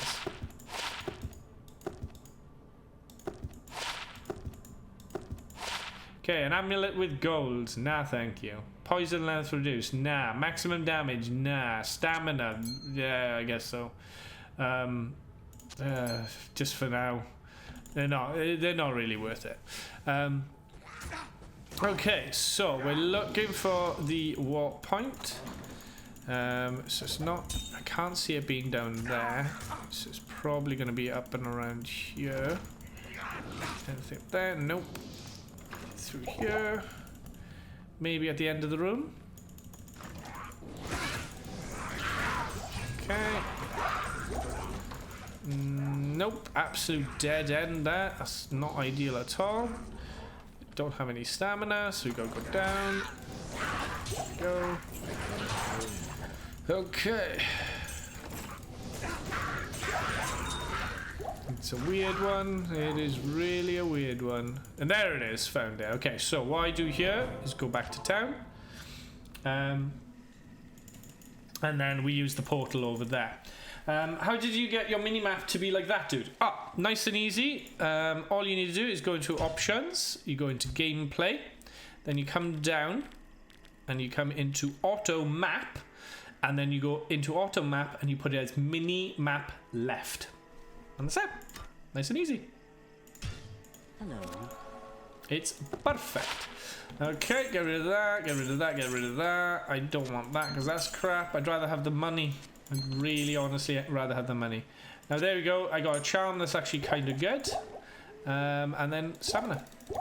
You're welcome. You're welcome. If anybody over on YouTube, you ever want some live sort of feedback or live information, head over to my Twitch channel. It is twitch.tv/SteelElves, and that's STEAL and then Elves, ELEVES. Nice and easy, all one word. And if not, if you have any questions, pop them down in the comment section as well. All fun and games. We'll be looking at my sleep. Have a great night. Have a good one, Yin Yang. Have a good sleep if you're just still here or not. Now then, let's drop in the chalice. There we go. The chalice? I don't know. Belt. For fuck's sake. She really doesn't want to give me a belt until Act 2. And she's giving me 4 towels. Like, come on. This game is trolling me now. It really is trolling me. Okay, so back to the portal. Alright, so same again. We want to go clockwise, so I'm going to go this way first. Whoa. Now. Okay, so let's go down this way. So carry on with the clockwise system. Now, it obviously all depends where you start, which is classed as clockwise. So that's not it there, so I need to go over here. Over here, up and around. To there. Down. Oh shit! Oh god! Oh god! Oh god! Oh god! Oh god! Oh god! Oh, okay. So that was handy. Having a rejuvenation potion, is it gave me a chance to instantly heal myself. Now that was vital. If I didn't have that rejuve there, I would have died there. It's because my skill stats switched that I was using the wrong spell. And then that wrong spell screwed me over. I got trapped. And then by the time I got Fuchsia back, I was nearly dead. So, thank you for saving my life, Rejuve. Oh, amazing boots. 10% faster hit recovery, 16% fire resist, 10% better chance of getting magic items. Boom. See you later, 10% lightning resist. See you later. Now then, Andariel. Here we go. Here we go. So Andariel is really fun to kill, especially with this build. You will see us fly through the health of Andariel. Okay, so hey Andariel, I see you. I kill you. Let's kill you now. Good night, Andariel. It's sleepy time for you. Oh, what? Are you nearly dead, Andariel? Already? Are you nearly dead? No, that can't be. You're so strong. You're a strong, confident woman that does not need no one to tell you what to do, because I am so powerful, and ow, I'm bloody poisoned like crazy. Will you stop hitting me, please? Thank you. Okay, and we'll take the helm just in case the helm's any good. And then go into the encampment. So, Andariel is dead. Congratulations, everybody. Clap, clap. You are now the proud owners of an Act 1 completion. Nice and easy. We're Act 1 completion with a level 18 Druid. Very high level for finishing. But our main job here, to quest lock, or basically get Andariel as a quest lock. So you get her quest items always. You don't quit out of the game. You click Wareve and you go east immediately. That means that she will be quest glitched, and you will always, whenever you fight her, you will always get her best drops. You know that you've done it right is when you kill her and she doesn't drop any gold. If she drops gold, you have not quest locked her. Greetings. Okay, so Andariel dead. We happy. Now, level 18, I can wear my stealth, and I'm only one level away from wearing my leaf. Now, stealth is freaking awesome. I am going to switch to this one, I think. No, I'm not. 26. I probably keep that for my guy. I can't carry anymore. I can't carry. That's annoying. Okay, so let's drop off these gems, and let's pick that up. I'll keep this for my guy because faster hit recovery. Why not? So I don't need the shield. We'll get a hireling. Doesn't really matter. Maybe defense, level 16 defense. There we go. And then we'll max him out. Now, potion-wise, we want better potions. So this is where we start getting the smaller potions. There we go. And the rest of them can be sold, because these ones aren't going to help us out a great deal anymore. We want the big guns. These are the big guns. This is where your money can disappear. Obviously, just potions, potions, potions. And as always, stamina potions. But luckily, we got one deal with fuck all. Luckily. And then hopefully, this woman will have a belt for us. Yay! She has a goddamn belt. Yay! Look now, look, I can actually carry more items. Yay! About frickin' time, like. Okay, so now that we have done that, I can get this and that, and then hopefully pop them on for my guy. I'll put that to good use. There we go, and then we'll get him a spear as well, or at least an item that he can use. You want low dexterity, really? So what's that? 54 strength, low dexterity, 16 to 23. Yeah, we'll just go with that. We'll go with that. I'll put that to There you go. So he now just has a little bit more extra damage. So first quest in Act 2. Let's go. We are high enough level that I'm thinking I might carry Leaf with me. I'm level 18, yeah. I'll carry Leaf with me. So Leaf is now with me and then ready for me to switch to it. And then once we do that, Fuchsia is going to go through the roof. Because we're going to get 3 fire skills to it. So let's go and get an extra skill point, which, as you guessed it, will be going into either Fuchsia or it will be going into Firestorm, which boosts it. That's all we look for. We look for the boosties to increase it. Okay, and there we go. Sewer level 2. And you want to get to Sewer level 3, because Sewer level 3 gets us to Radamant. Now, Radamant is an undead guy that raises the dead.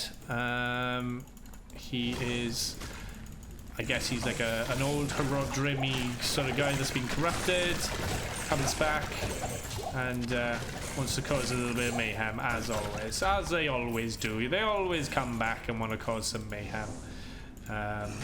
So let's get the destruction going. Come on. Burn, baby, burn. Thank you. Okay. So, same here. You just want to keep to the walls as best you can. Stamina shrine would be ideal. Perfect. Okay. Now, if you do find any items like socketed shields that have 3 sockets in them, pick one up. Pick it up and keep it. It'll be handy for later. If you find socketed like spears and pole arms, keep them, because if you can put some gems in them for your buddy and make your buddy stronger, it's only going to make it easier for you.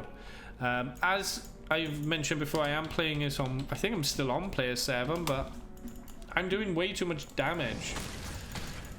Like, these guys are taking now Burning Dead, they are resistant to fire, so I'm still doing damage to them, and they are fire resistant. Make my potions go, identify that so I get the benefits. There we go. Just drop the flames down every time you can. Okay. Okie dokie. So we're looking for basically... Wow, we're not looking for that. That was a fire shrine, which is not good. A fire shrine takes away half your health straight away. It's brutal.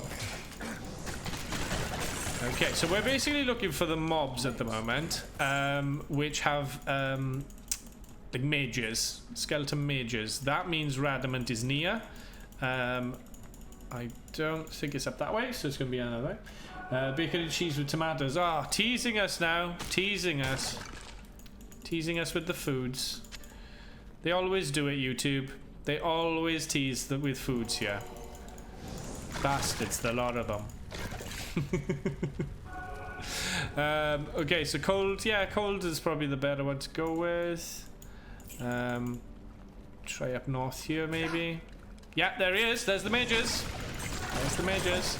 So same again, just get some flames down, throw him around, and then get the flames on him.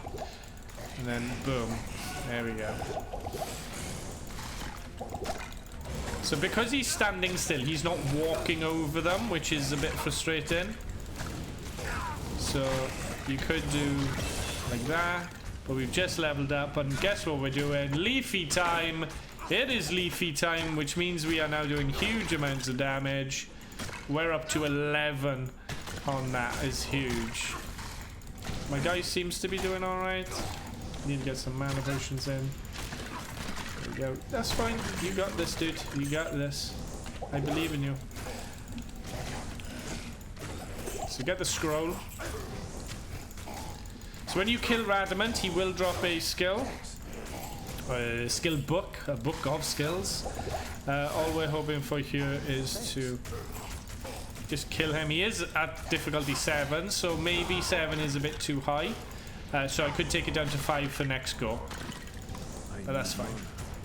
There we go. And there we go. Done. Read the book. Go back to Loot Ghislaine. New skill point. We can't put it in Fuchsia, so where do we put it? We put it in what benefits Fuchsia, which is Firestorm. And as you can see, if I take the staff off, and then I go back, you can see I do 11, 1, and 8. Now when I put the staff on, which is 3 to fire skills, I now do 14, 4, and 11. Having something that gives you plus to skills is vital in this game for creating way more damage. Yes. There we go. Okay, so my guy died instantly. Lightning resist, eh? Lightning resist. No, well, it's kind of good. Okay, so 1 to 5 lightning damage. Don't really use it, but it's there. It's something. Now I could do, if I find a Tir rune, I could do a helmet called Neftir, which will make a Nadir. Now Nadir does have Cloak of Shadows. That's kind of a handy little skill for going through Act 4, going through Chaos Sanctuary. I'm gonna buy some of these and I'm gonna put them underneath that one. Buy a few more potions. I know mana is a big thing at the moment. And then we're gonna get the staminas to keep me running. I probably need to run for a good like 10 minutes. So I'm gonna go for a full inventory of running. I'm not really gonna quit out of the game, but I am gonna lower it to difficulty 5. Which means I'm going to take less I'm going to take less XP and less thingy. So I got to go down to 5, and we're going to run through the game like this. I don't really need my guy. He's not really benefiting me at the moment, but I may just get him at this level just to keep me going for now. Now, our main goal, run. Like, we're high enough level to not have to focus on things. So put things down as you're running. Creatures will run into them and die, but run. Literally just run. Get your stamina, go. We are literally trying to get through the quests now because we are such a high level. Like, we don't need to. And look, grouping them all together just works in our favor when it comes to this skill. This skill is so powerful. It is crazy how powerful it is. There goes a little unique there. If you want a bit more XP, just stick around and try and take him out. Pick up the manas, the healings, just to keep you going. So we are looking to get to the dry hills. So same again, you want to go along the outside of the walls just so you can see the gaps. And then hopefully a gap will show its way. And then every now and again, just throw it down. Throw down. You'll soon find it. It'll soon jump out to you. Usually will be on the very edges. There we go. See if they just chase you. Just throw down. Throw down, man. So it's not going to be there. It's going to be left because obviously that just goes in on itself. It's not that tomb. We don't need that tomb. It's just a starting area. And here we go. Into the dry hills. Now, Dry Hills has the place where we pick up the cube, which is a vital piece of equipment, so we will need to go in there. But also, it'd be handy if we found the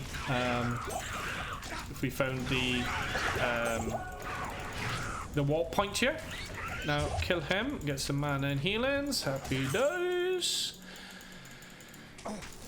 Now, these are the worst. I absolutely hate them. Just because they jump around so much. They're just annoying. But as you can see, I'm barely even concentrating on killing, and I'm already like gone up half a level. It makes such a difference. Now, as we're luckily focusing on things, on quests now, just to get through Act 2.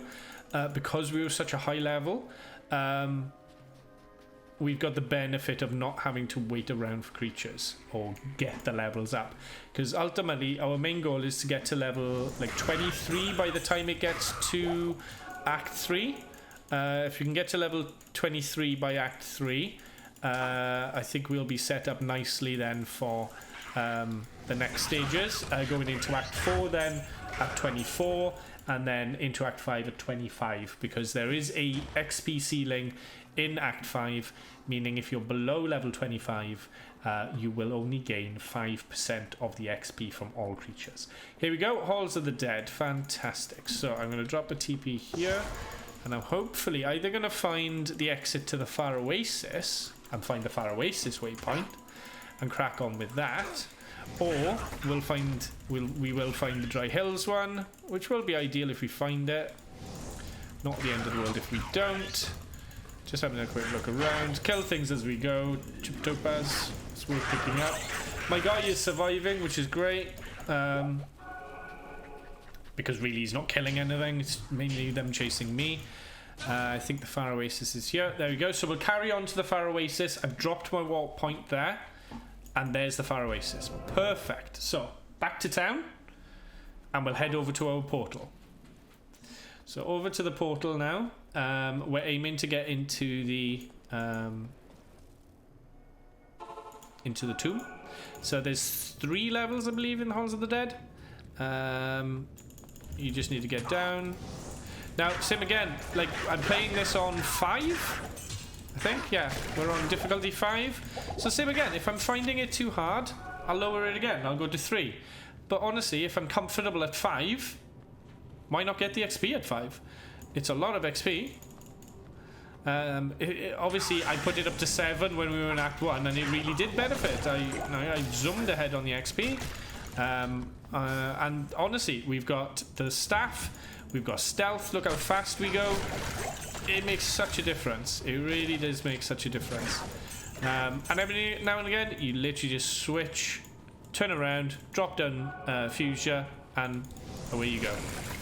And you literally do not need to worry about a great deal here. I haven't found any good rings yet, I'll be honest. I haven't found any good rings. All been pretty like mediocre on the ring front. Okay, so all we're looking for, same again, you do not need to stick around if you don't want to. You can run around and use Fuchsia to your benefit. Just place it down where you need it. Put it underneath them, put them where you're going, wherever. That's what we're looking for. If you're ever in trouble, honestly, bloody hell, I'm getting loads of L runes, when L runes are really tricky to actually get. Because they are the lowest level rune. You'd think they'd be easiest to get, but they're not. They're actually really quite hard to get. Okay, so just drop a few things down. We've leveled up again. What are we going for? Vitality and Fuchsia. Vitality and Fuchsia. You know, the Vitality and Fuchsia song. Exactly what we need. 1 to 2 cold. I don't attack anybody, so I don't really need it. 4 to mana. Yes, I'll have that. Something that I can actually use. Because at the moment, I'm not really getting the things I want. When it comes to rings and amulets. Not getting any good ones. So, we're on level 3. We know that it's going to be in one of these main rooms. It's always in one of the bigger rooms. So it could be further ahead. Same again, just drop down. Look at the XP flying. The XP is literally flying. Try and kill him on the way. There we go. And there's the room. And there's the unique. Right to the back. He'll run into it, don't you worry. And he'll instantly die. And there we go. Pick up some healings. Thank you. Some rejuves, actually. Thank you. I want the rejuves because rejuves are going to be perfect for me. There we go. And then we need the cube.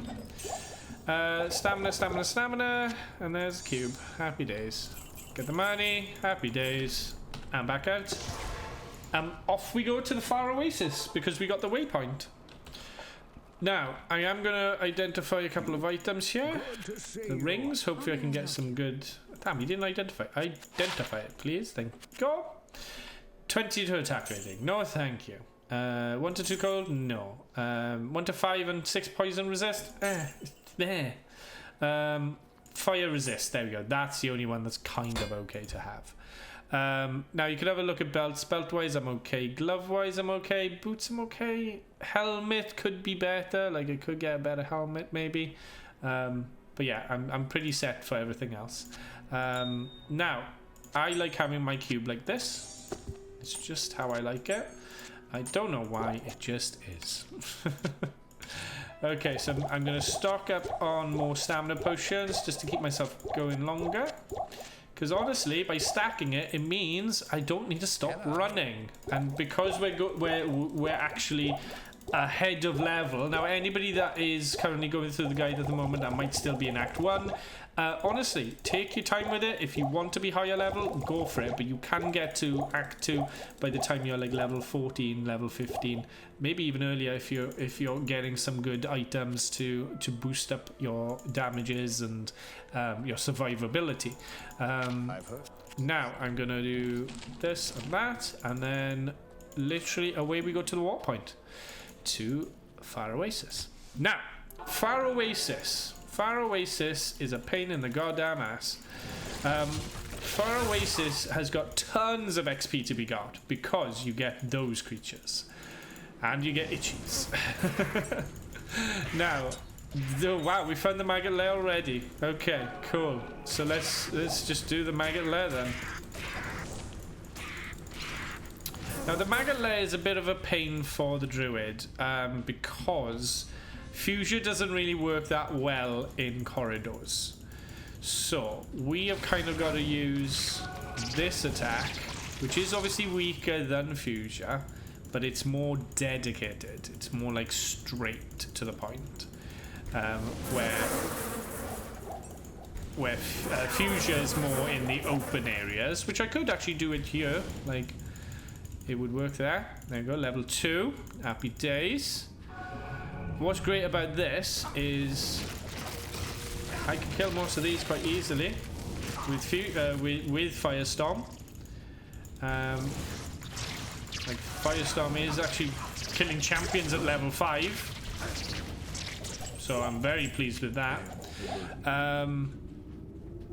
I cannot complain with that. So we're just trying to find the exits. The only map that's handy is the 3rd map. So level 3. Level 3 is the best map because level 3 is always to the north. Whenever you deal with level 3 Maggot Lair, it's always to the north. There we go. Rejuve. I will pick the rejuves up because they are handy. Level 1 and 2 just seem to be random. And there we go. We found it. This has actually been really lucky. Very lucky. Okay, so all we need to do now is go north. That is where the creature's going to be. And the creature we're going after is obviously the queen. The queen of the maggots. She be a bitch. So always to the north. And there she is. There she is. What's great is you can just throw that down and it literally burns into her and she dies. And she dies. And she dies! Thank you. You died. Took a while for you to die, but you died. There we go. Got the Staff of Kings. We're taking a bit of damage from these guys. That's fine. Amulet is 1 to light radius, which is crap. And away we go. Back to town. Nice and quick. Nice and quick. So, poison. Go speak to Farah. There she is. She gets rid of the ailments for you. Amulet can go in there. And we're good to go. Top off the cash. And back to the Far Oasis, guys. Now, after the Far Oasis is the Lost City. That's where we need to go next. Once we find the Lost City, all we need to do then is find the Viper Temple. As we're ultimately trying to rush through Act 2 and get through to Act 3 to get our next level ups. We're level 20 already, guys. Honestly, we are ahead of the game big time. All we're focusing on now is trying to get to the further acts, because ultimately we're going to either be over leveled when it comes to Act 4 or Act 5, and we will probably be going into Nightmare at possibly like level 35, maybe something like that at this rate, if we keep like leveling up the rate we're going and surviving really well. Beetle Burst is fantastic for XP. He is honestly a fantastic Act 2 creature to fight. He provides you so much, it's insane. So yeah, if you find Beetle Burst and you have a warp point near him, mine him. Literally mine the XP from him, because honestly it will benefit you big time. I don't want the purple one. I don't want that one. So I'll keep the staminas coming. There you go. Okay, so a yellow wand could be worth money. Nah, might be worth a little bit, won't be worth a lot. There you go. And literally just drop fuse you down. Seriously, if you're considering like your first build for Diablo 2, this is honestly such an easy build to work with. And if you follow the guide with trying to get the runes at the countess and things like that, you will really, really get to the point where you are killing things so quickly with minimal effort. Like most of the time, I don't even have to have my my left hand actually on like healings and things like that, because I can literally set it up so nicely for just literally using my mouse. Another level. We are level 21. All into future, please. Okay, so it's darkness now, which means we need to find the valley. Now, you can find obviously the warp point if you're not at this sort of difficulty level. This sort of XP level at level 21, you don't need to do what I'm doing right now, which is obviously just running and finding the exits. Find the warp points know that you've got the areas as a backup if you die, and you don't have to run absolutely miles and miles away. Also, Ancient Tunnels is a fantastic place to gain XP. I always recommend people going there and getting some kill runs in. I, on the other hand, I am literally trying to just get to the Viper. I will play safe in the Viper just in case I get outnumbered, and I will be putting down a warp point as a safety measure.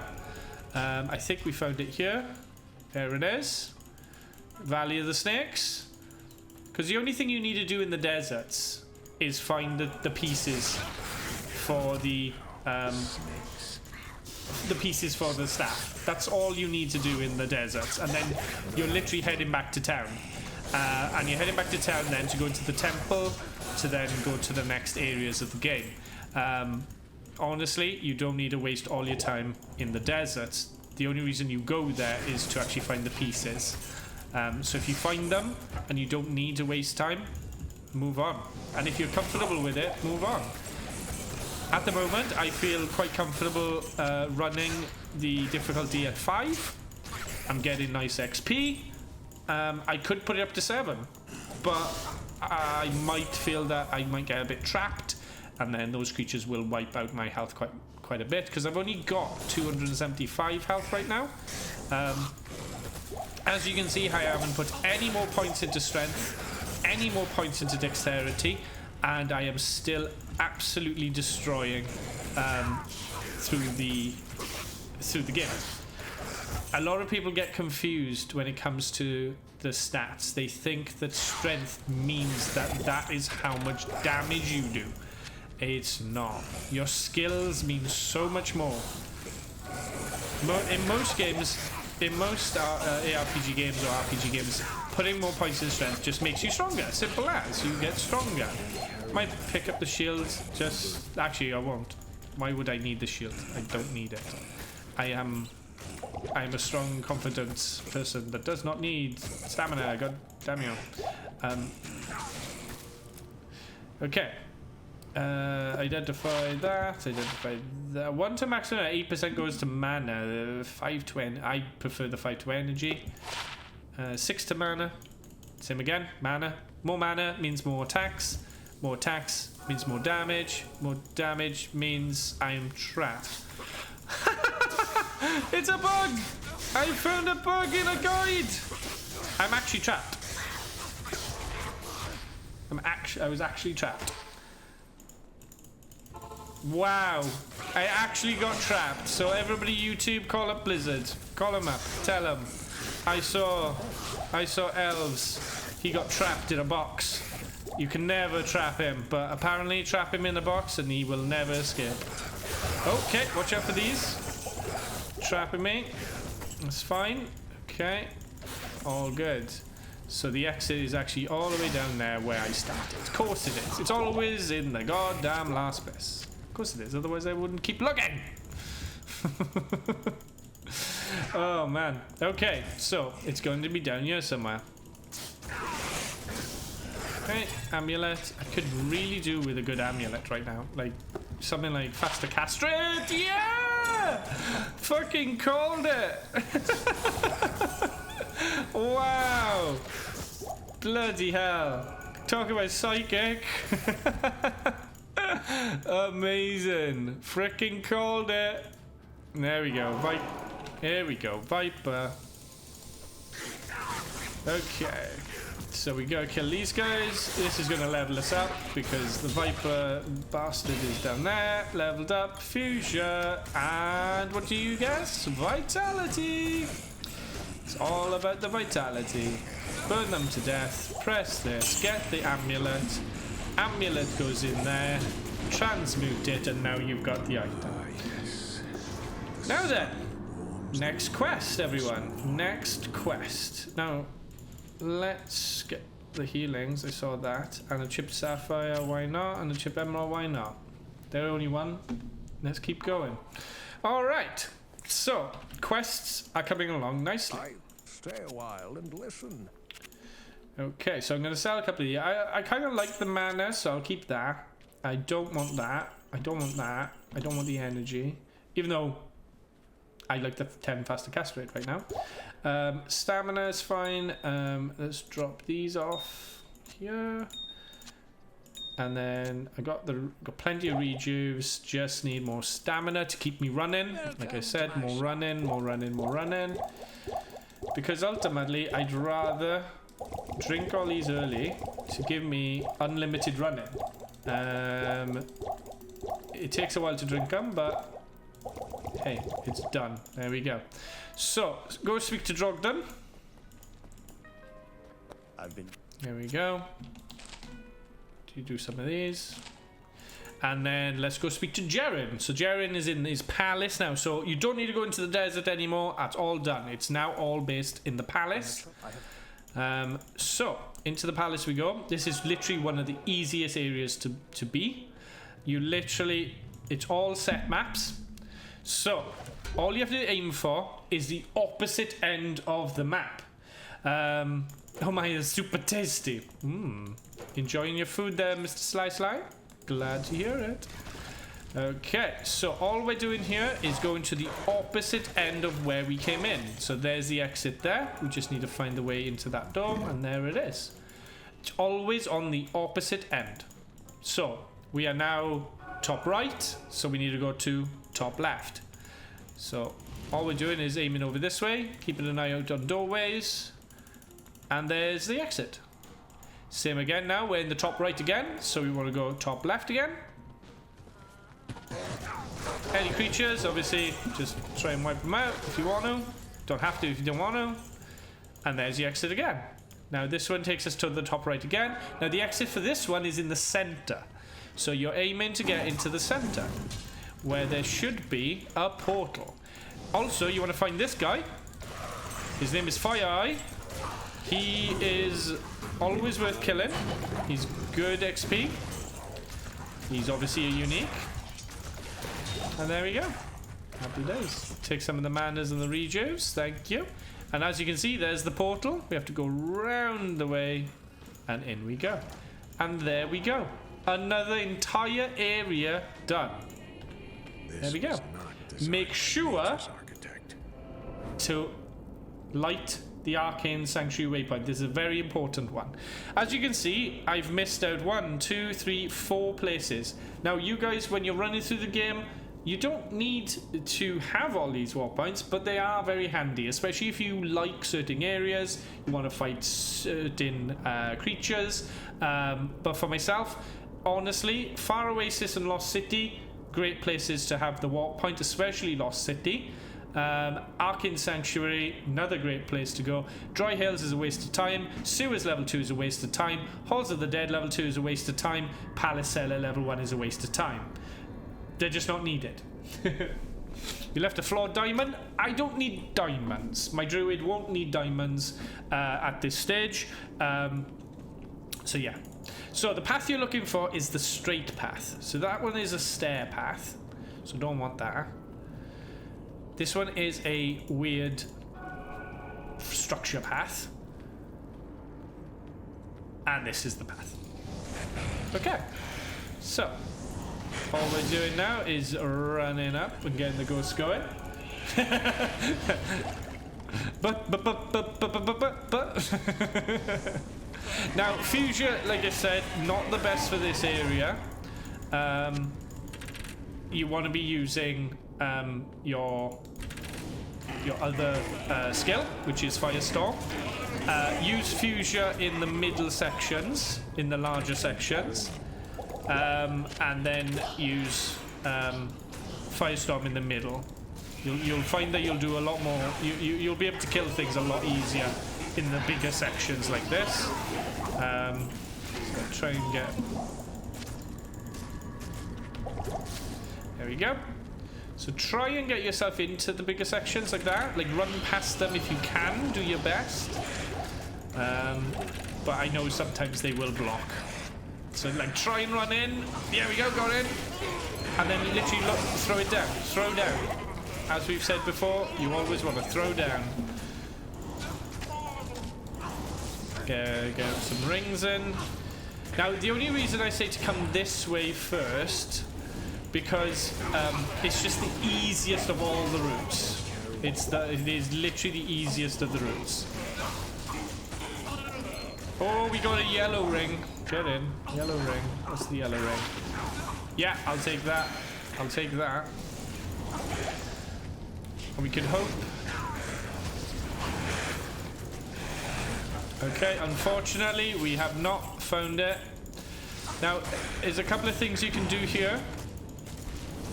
Now, you can put it up to players 8. Players 8. Okay, ready? Players 8. And open the chests. There you go. And you get a lot more items from a player's 8.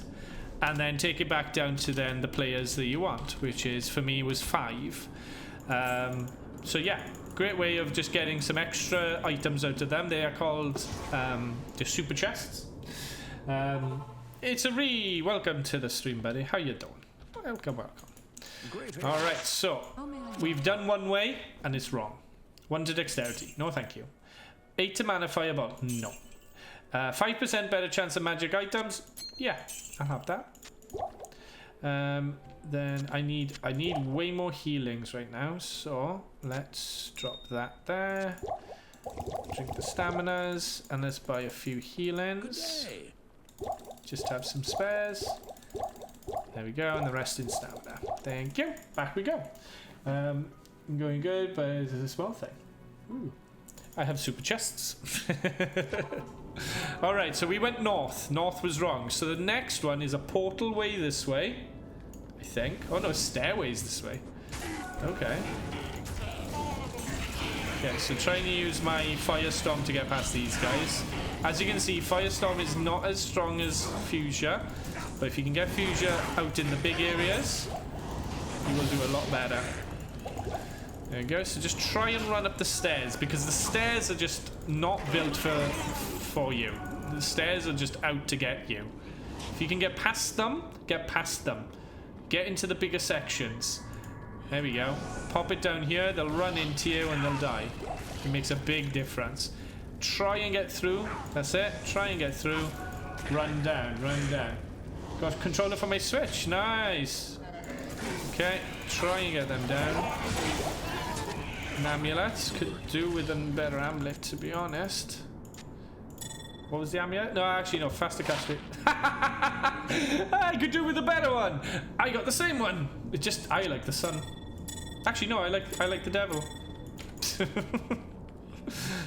I like the pentagram. He doesn't take the inputs into the game. Oh, that's a shame, dude.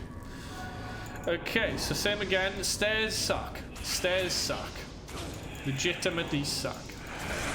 Okay, so we need to switch to this spell. Just try and get them burns through. There we go. As you can see, don't do a great deal of damage compared to those. But as long as I can just get past them. There we go. That's our main goal. Here we go. Oh god. Okay, so this might go bad. This might go bad if these guys can't. So I'm going to rely on my regens here. Okay. Okay, I got through it. I got through it. Wasn't the best, but I got through that. Pick up the jewel. Identify. Nope. Okay, so hopefully we will be getting close to the... Nope, it's another super chest area. So that means we can open it again if we really want to. We can do a level 8. Players 8 if we want to. Players 8. And then open the chests. There we go. Lots of items. Lots and lots of items. Lots of gold. But as you can see, not always good items. Some of them are crap. Some of them are good. Some gems, some crystals, some rejuves, some manas. That's about it. Just pick up the gold. It's just if you need money and stuff, like money, some items, why not? So down to players 5 now. We use the TP to go back. Indeed, Itsuri. Indeed. And happy birthday. Happy birthday to you. Hope you have a fantastic day, my friend. 1 to 19. Don't need it. Don't need it. Get the heals in. There we go. And away we go to the next area. Okay, so we've done top, we've done like north, we've done east. I think south is going to be portals, and I hate portals. I hate portals. Portals, I know that was a flawed ruby. Flawed ruby is health, of course it is, but at this point, don't really need them. Here come the goatee boys. There we go, goatee boys, thank you. Try and get past these guys. Nice. Just literally try and get past them. You don't have to deal with them if you can just get past them. And then once they once there's a little bit of a group of them, focus on them. Try and get up the stairs as best you can. Try and get past them. There we go. Oh, double. There we go. Happy days. What's great with casting is you can like cast ahead of you, which is quite nice. So just want to get ahead. There we go. Boom, boom, boom. What's this build? This is a elemental druid. So focusing purely on the fire elementals, going through normal. And then when we get into like the nightmare and the hell, you'll see them develop then using more of the physical and the cold. Portal Shrine perfect. Hopefully, are we going to do a fourth way? Of course it will be a fourth way on a guide. It's a guide, it's a fourth way. Of course it is. As you can see, I didn't even use Player's 8 there, and I got a Neff rune and a good chest drop. Fucking hell, double Neff. So we are fourth weighing it. Absolute typical. Absolute typical. We're doing a guide and we're going 4 ways. So Neff runes galore. Now we could make a helmet called Neff Tir. Now Neff Tir does have Cloak of Shadows.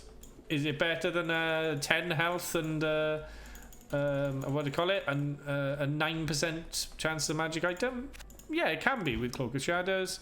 But do we have a 2 sockets? No. So I'm not going to waste my time trying to do it, but you could. You could do a Neff and a Tir. There it is there. Neff and a Tir into a 2-socketed helmet, and you will create another rune word, which is actually quite good. The only time it's not good is if you're using an actual assassin, because the assassin has that skill anyway. So let's get our stamina going again. There we go. And let's go. So we're going 4th way. Back to the Arcane Sanctuary, and we're going south. And look, we get to pick up our flawed ruby we missed before. And it's all about bloody teleporting out of here. Come on, let me through. This is why I hate stairs. This is why I hate stairs. Stairs suck. Stairs absolutely suck. There we go. Burn them through. Let me through. Thou shalt not pass.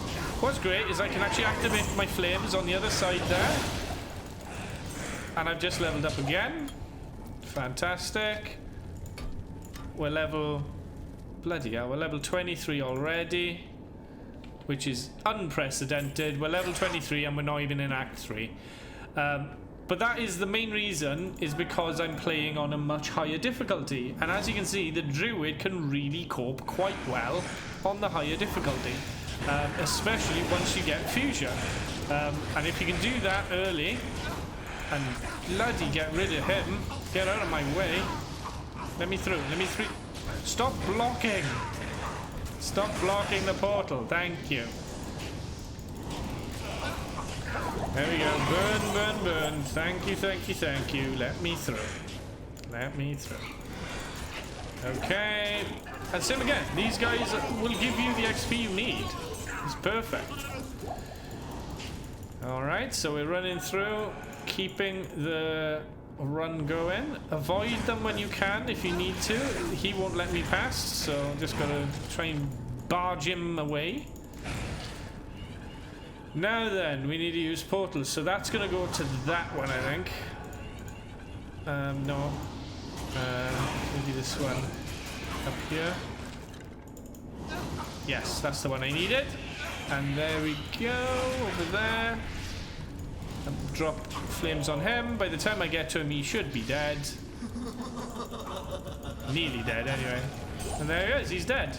Now, I think that that is going to be a good item, so I'm going to get the ring mail, I'm going to identify it, and then going to go to my guy, and he's going to wear that. He's now got a nice ring. In the meantime, I'm just going to tidy up that there, and then we're going to go. Canyon of Magi.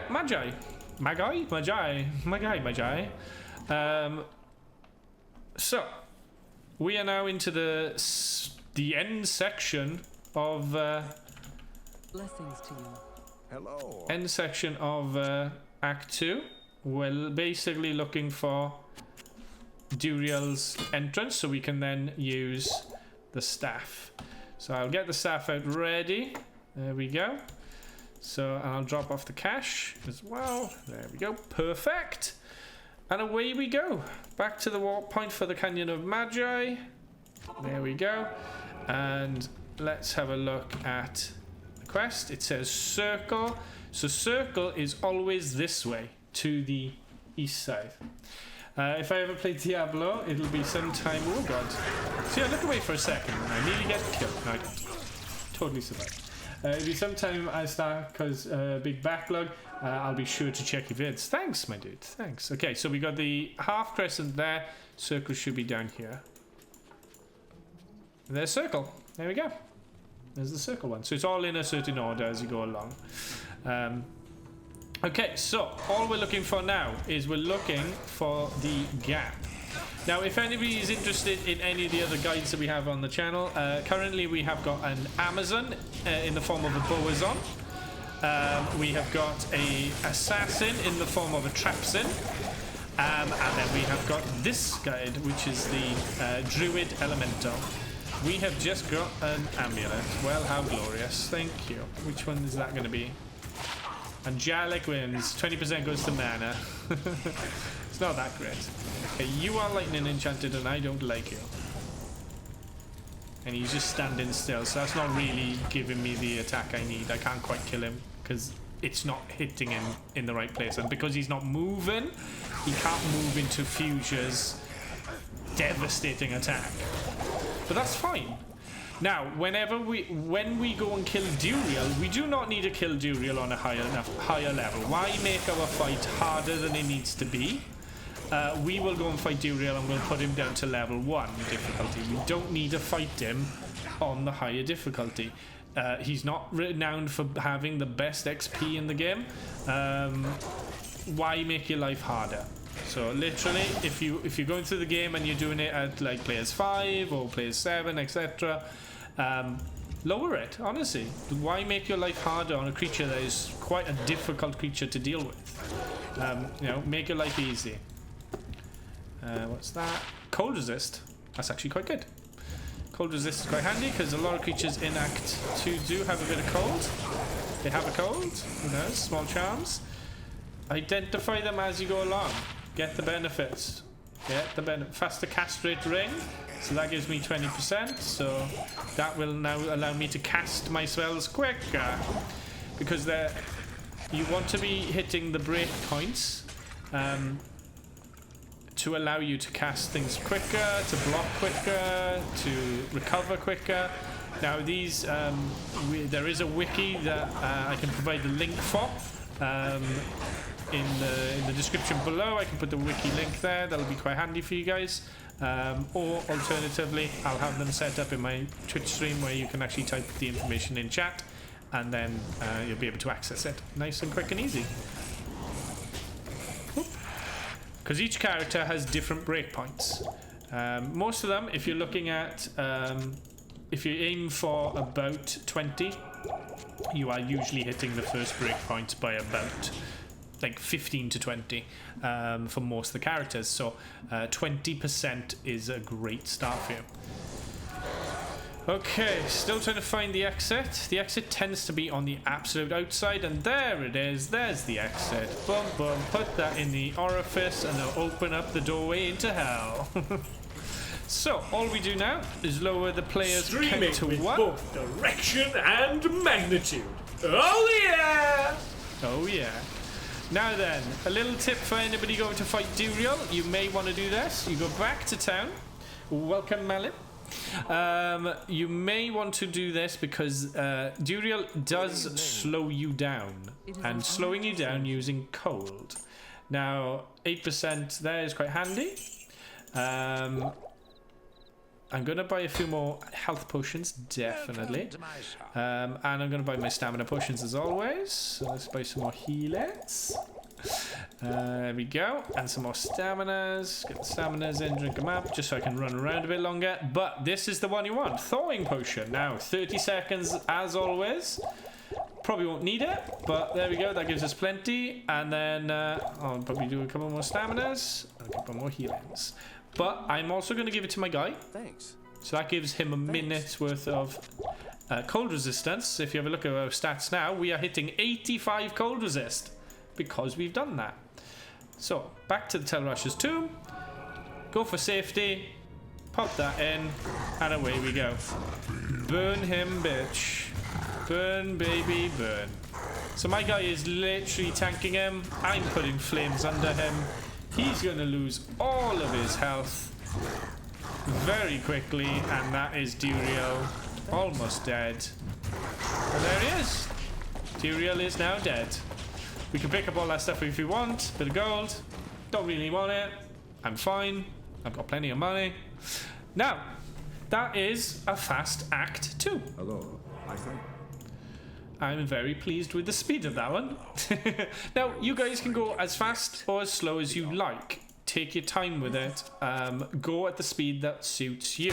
I obviously point out the key areas, but honestly, you can be a lower level and take your time.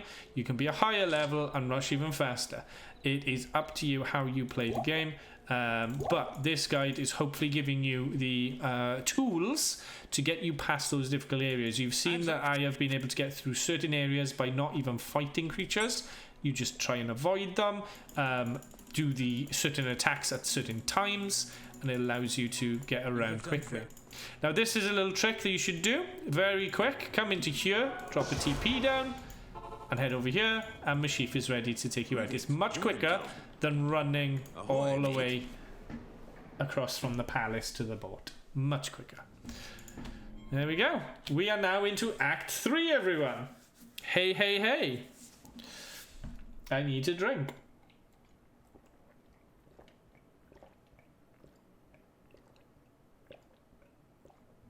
Greetings. Thirsty boy. Welcome to... All right. So, into Act 3. Now, this is where things can get a bit dicey when it comes to fire. Now, fire is a bit of a pain in this area because some of the creatures are really quite tough. So, if you have a spare Ral rune, which unfortunately we don't, but we could make one because we have 3 towels. So, 3 towels make a Ral. Now, a Ral rune gives you 30% fire resist in an armor or a helm, or 35% resist in a shield, which is fantastic. Now, if I can get a helmet that's got 2 sockets, I could probably put the health in and the Ral, and then that would give me the immunities. So, if I go back to Act 1, don't need to have a high level item. Because we're just going for the actual stats, we're not going for defense. Normal and nightmare, you don't really need a massive amount of defense. Your main focus is the skills and the attributes. So, can we get a 2-socketed helmet? Hopefully. Elves speedrunning D2 over here while I'm trying not to die in the dark woods. Goosey, which build are you doing? I'd be interested to know. Okay, here we go. So chassis, and let's get a 2-socketed helmet, please. Don't do this to me again. Don't do the belt thing with me. Okay, let's get a 2-socketed helmet. What can I do for you? Ah, come on. It's out to get me. It's out to get me. But yeah, do not feel like, if you feel like there's items you're not getting, do the shops. The shops will stock them at some point. You just need to leave town and come back in. Leave town, come back in. And then it resets it resets the vendors, so you can then try and get the item you're looking for, which in my case is a bloody 2-socketed helmet, please. Give me. This is why it's handy as well early on in the game, is to pick up a few items like 2-socketed helmets. Sometimes maybe good, sometimes maybe shit. Yeah, that's shopping for me. Yay! Sometimes good, not sometimes shit. We found a 2-socketed helmet. Hurrah! So, so with this helmet here, it does give lightning and fire resist, where this would give 10 to life and 9% mana, which isn't really up for my guy. We won't give him my old helmet. So, there we go. I've not been paying attention, to be honest. Need to start again and research it. Yeah, exactly, dude. That's it. Take your time. Well, dude, once this video's up on the channel, you've got a nice reference of if you are using a druid. So, I'll put the Ral rune in, which gives me 30% fire resist. And I'm going to put a flawed... I'll put a flawed ruby in, I think. Or should I go magic? No, I'll take it. I want 17 to life. Let's get a bit more health in. All right, so away we go. Also, thank you, Millie. Act 3. Let's do it. How's your day going there, Malin? I hope you've had a good one. Okay, so now Act 3 is a pain for anybody that's a melee character, but luckily the druid, the elemental druid, isn't fully melee. We have the power of fire. Now, what we're looking for in Act 3 are the totem towers. These are the ways to find the segments which contain warp points, quest area, or dungeon. So we're looking for the towers, and I'll show you them once we see them. There they are. There we go. There's the first one. There's the first one. So this is towers. Can you see them? But there. They come out of the ground like that. They're kind of like totem-y towers, that sort of thing. So with our beautiful flames, we're doing the same again. We just run and we just drop them down. Now, Arachnid Lair. You do not need to be here. Got war points, but we don't need to be in the Arachnid Lair. It is a dead end for us. There's a super chest in there, and they're unique if you want to go kill them. Same again, if you want to go and do it. You don't have to. You can pick your battles. So luckily, there's a lot of XP to be had in Act 3, because these creatures do drop a lot of XP for you. So, really take advantage of the large groups ganged up together. Look for these towers. Watch out for the ones with double, like it looks like they're standing on each other's heads. Watch out for them, because they will breathe fire on you, which does massive damage. Mosquitoes will drain your stamina, so be careful with the mosquitoes, because they will drain your stamina away. Now there's the one we need, the spider cavern. Now the spider cavern is where you get your first item to make the magical flail. So you're looking for, it's a red spider. Well, it's technically like a blue spider. That is a unique, and he's bloody in there. So he's either down this side or he's on that side. But he's obviously on that side. It's on that side today because I'm doing a guide, so you know it wants to slow me down. Typical. Okay, so let's get the manas in, get those in. Happy days. Do a little bit of Tetris. Down, down, down, down, down, down, down, down, down, down. Don't copyright me. Then run down here, kill all these guys. Different color. Nice. The first unique you kill, first or second unique you kill, will drop you a jade figurine. Pick this up. You will need to give this icon to Mashif, the guy who brought you here from Act 2. So there we go. So there should be a unique in here. Where is he? Can't see him. He's there somewhere. Okay, and then pick up the eye. There we go. As you can see, lots of XP. Absolute tons of XPs from the spiders. Why not, innit? Why the heck not? Okay. Alright, so now we're going to head back because we want to carry on our journey. You could do this a couple of ways. You can go back to town and give Mashif the actual jade figurine. He then gives you the golden bird. Take the golden bird to Alcor, who will then give you a potion which increases your health permanently by 20 HP. So if you feel like you're low on HP, go for that. Get it done. It's a quest that is pretty vital. Now, the eye can go in the cube. Just store it for later. Obviously, I'm super poisoned right now, which means... no, I don't think I'm super poisoned. I think I'm just poisoned to a certain length, at least. So same again, we're looking for those towers, those totem poles. I've been well, Malin. I have been very well. Doing good. Had some really good news today, which means that I am worth more money. I'm a worth more money to someone. So, Great Marsh, I hate. Great Marsh, you don't want to be in there. Sometimes you can avoid it, but sometimes you can't. The way it works is Spider Forest, Great Marsh, Flare Jungle. If you can go from Spider Forest to Flare Jungle, brilliant. You cut out the Great Marsh, which is an absolute ball ache. Now, so kill all these bastards. Watch out for Flame Boy. There he is, because he literally wipes out the health of every creature they go up against. I do need more mana, but hey. Okay, so the Spider Forest, this one's going to be a dud room, but sometimes it leads to the next area, like this. There we go. It's leading into the Flare. It's leading into the Flare Jungle.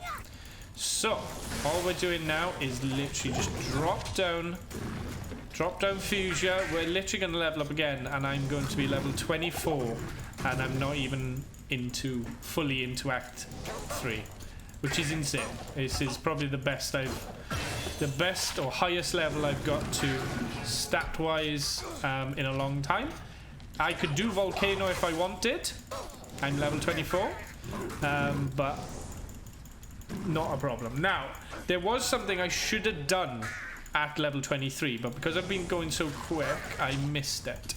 So at level 23, you should go to town and speak to Ormus, and you want to find a staff from him, which is a teleport charging staff. Now, you go there at level 23 because the item will be red, meaning you can't use it because you're not level 24. So it's easier to see which item it is. Now, I'll go back to town and I'll show you what item I'm looking for. Hopefully we'll find it. Okay, so that's a bit of a dead end there. It's fine.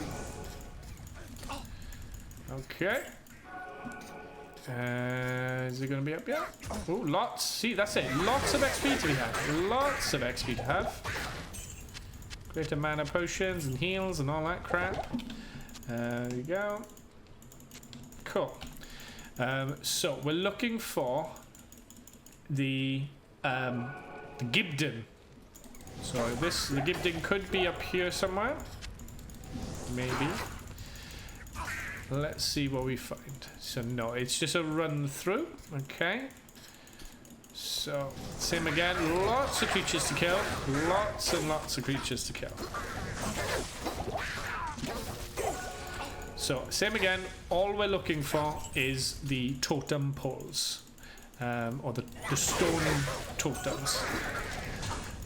If we have to go into the Black Marsh, or spider forest in this case. I don't want to do that, so hopefully it's just up to here and up to the right. So that's where we're aiming for. Okay, so up this way. Yeah, experience shrine. Oh, God. Okay, I need to go back to town before I level up too quick. But I've got an experience shrine, so... Oh, the temptation. Okay, now we're going to keep going. So we're looking for the totems. What I call totems. They're more like just pillars. That's what I'm talking about. Pillars. Bloody pillars, innit? Okay, burn all you guys. I need more, hold more mana than I get. Okay, so we'll go this way. I've done the stamina. What's great is you can literally just throw them down. Just throw the flames down. Throw the flames down. Throw them down. Got another Ral rune, so I could make another helmet actually with that.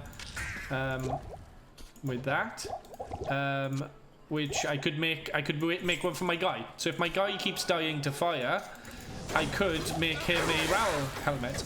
And some people even make a Ral helmet. Now a Ral helmet will give you 60% fire resistance. Now 60% is only 15% off the maximum that you can get so early game before you get to like the end game, sort of increasing the maximum to up to 95% is the highest for a player anyway. Here we go, found it. Okay, so burn them. Oh, lots of these guys, just literally insane. And I am currently playing this on difficulty 5, so I could lower it and I could find it easier. I'm sure I could. Okay, we got warp points, so let's go back quickly and let's see if we can find the staff that we're looking for. Okay, so we need to go speak to Mashif first because we need to give him the Jade figurine. Well, please. He now gives us the golden bird. So you take the golden bird then all the way up to Alco, which is up here. While we're here, we're going to pick up a lot of stamina. Good day. So you have to wait for him for a second, then he gives it. There it is. Permanently add 20 to life. Perfect. Now, I'm going to sell him that. I'm going to sell him that because I don't need them. And then I'm literally going to do the same again. Because I know I'm running through an area where I know I'm not going to save an exit. I am literally going to drink up as many of these potions as I feel I can. This adds 30 seconds of unlimited run every one I drink. So it's 1 minute, 2 minutes, 3 minutes. So every time I do one full section of that, that's 3 minutes added onto the invisible like timer that's in the game. And this means I can run for unlimited. And what's great is even if a mosquito tries to drain my stamina, because it's unlimited, it won't get drained. And there we go. Happy days. I'll pick up... so that quest is done. Now, the staff we're looking for is a staff that has charges to teleport, not teleport sorcerer skill. Okay? So, it would have been much easier if I was level 23 because I wouldn't have to look at each individual one. So, I have got to look at each individual one. See, you see that says teleport, sorcerers only. I need teleport charges, like it says there. Fireball charges. Super important. So at level 23, you want to come to Ormus and just keep going back to the shop until he has the teleport. Now this means that any character can use the weapon at level 24 and they can then teleport like the sorceress can, which is really handy for dangerous situations or just skipping past some like obstacles like the map. The map can be like a wall in your way, teleport over it. It makes life so much easier.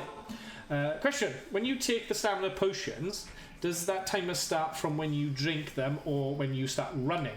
It starts from your first time you drink. So the first potion you drink, this timer starts going down, and every time you drink afterwards, it adds the 30 seconds on top of it. So the timer is constantly going down from your first drink, your first gulp. So that's why I drink a lot. because I am now wasting my stamina looking through all these, looking through all the shop. But I'm doing this as a way so you guys can see that the character can use teleport. I'm hoping I can find one in the next few goes. So it's just I've got to actually read them. See, that says teleport sorceress. Wrong. And amazingly, it's only worth about 17 grand if you can get it cheap. If you can get it that it just has teleport charges, it'll be about 17,000 roughly. I have seen some a little cheaper if it's literally just got one teleport level 1, like 30 charges or something like that. Let's have a look. I might have to buy if I see one. Look at that. That's got 1 to fire skills for 17 grand. That is awesome for a fire sorceress. Teleport. No. Okay. Why did I pick Loot Gulain for that? I don't know why I went to Loot Gulain. Okay, I'm sorry. I went to Loot Gulain when I didn't mean to. Means it takes longer to load because obviously I'm going from act to act rather than that. So, okay. Let's see. Okay, so going from town to town does not reset the shop. Remember that. I did that on purpose so you could see that. That was totally on purpose. Meant to do that. Okay. Teleport, the sorceress.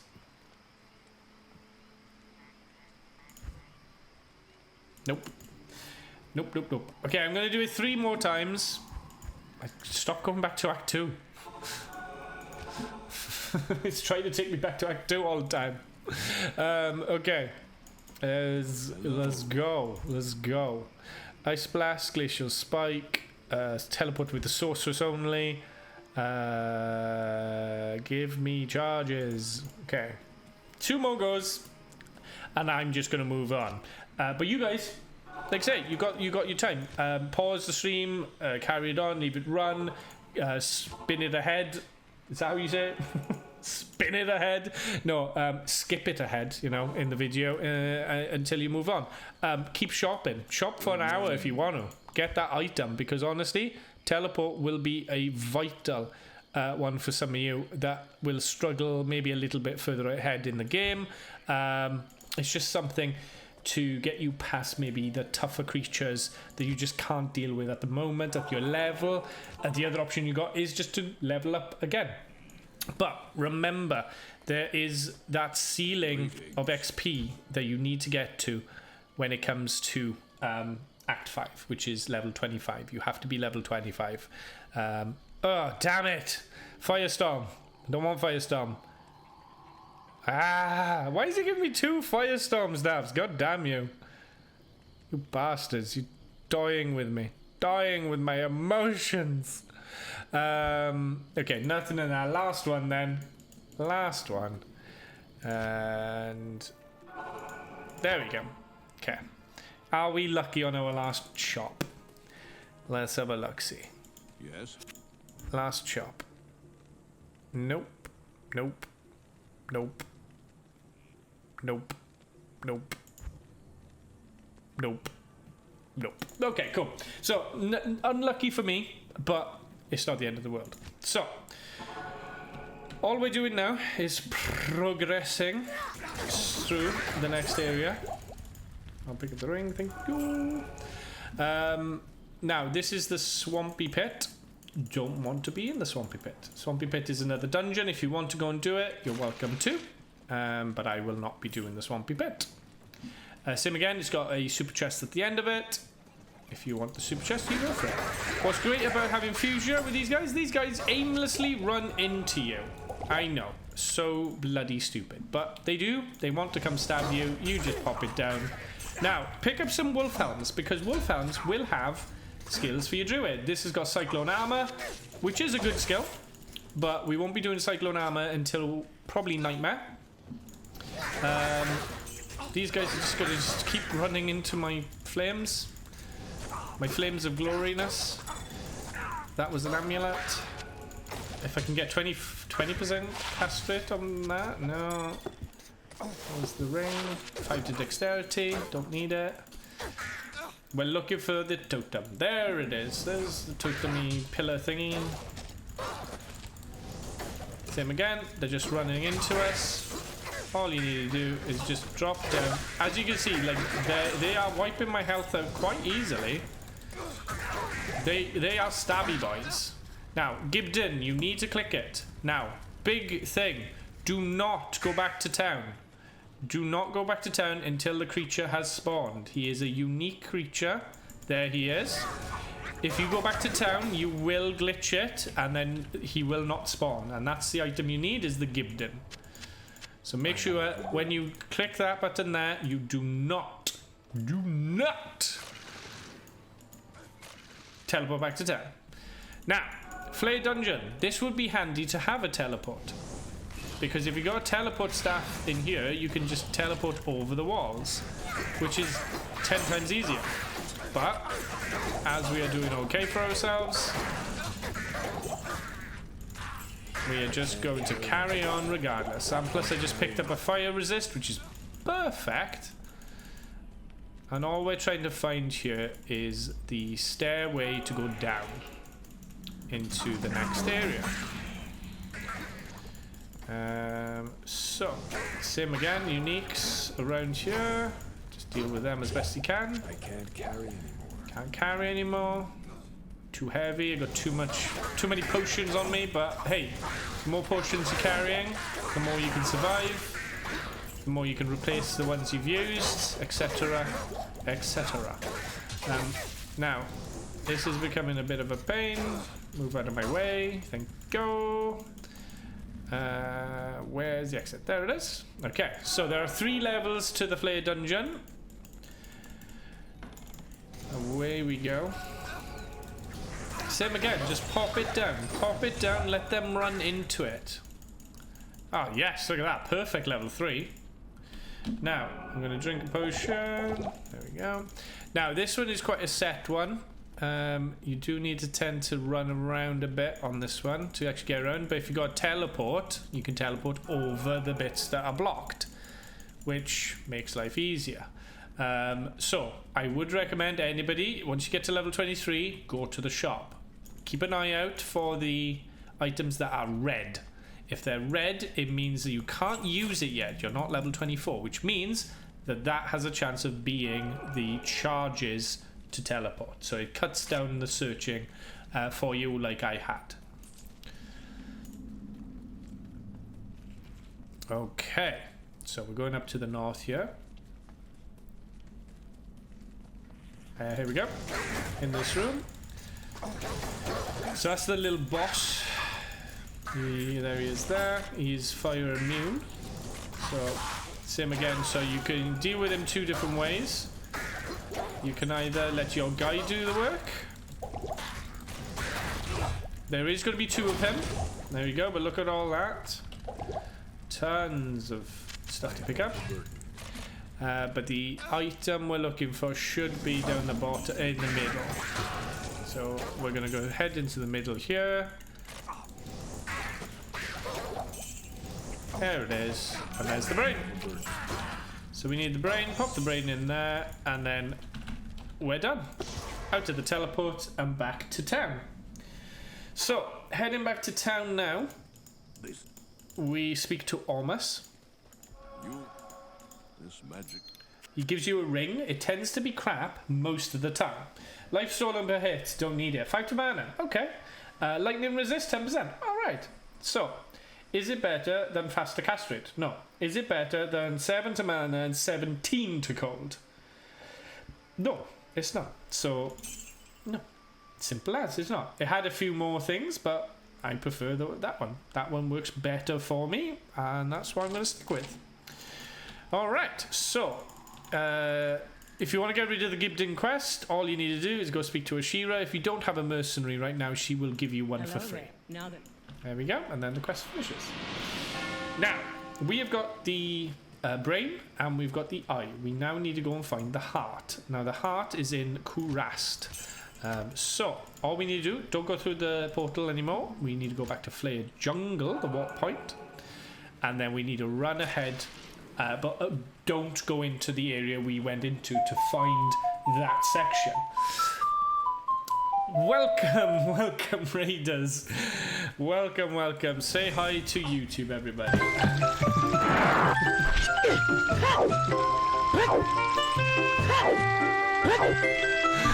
Zelda's in town. Thank you very much, Sharky, for the 28. Thank you for the raid. That was Karen. How was your stream? Hope you had a fantastic one. We are currently doing a guide for our YouTube channel, which is our Druid guide. We are absolutely bossing it today. I hope you've all had a fantastic time. It was something. That was well timed. It was fantastically.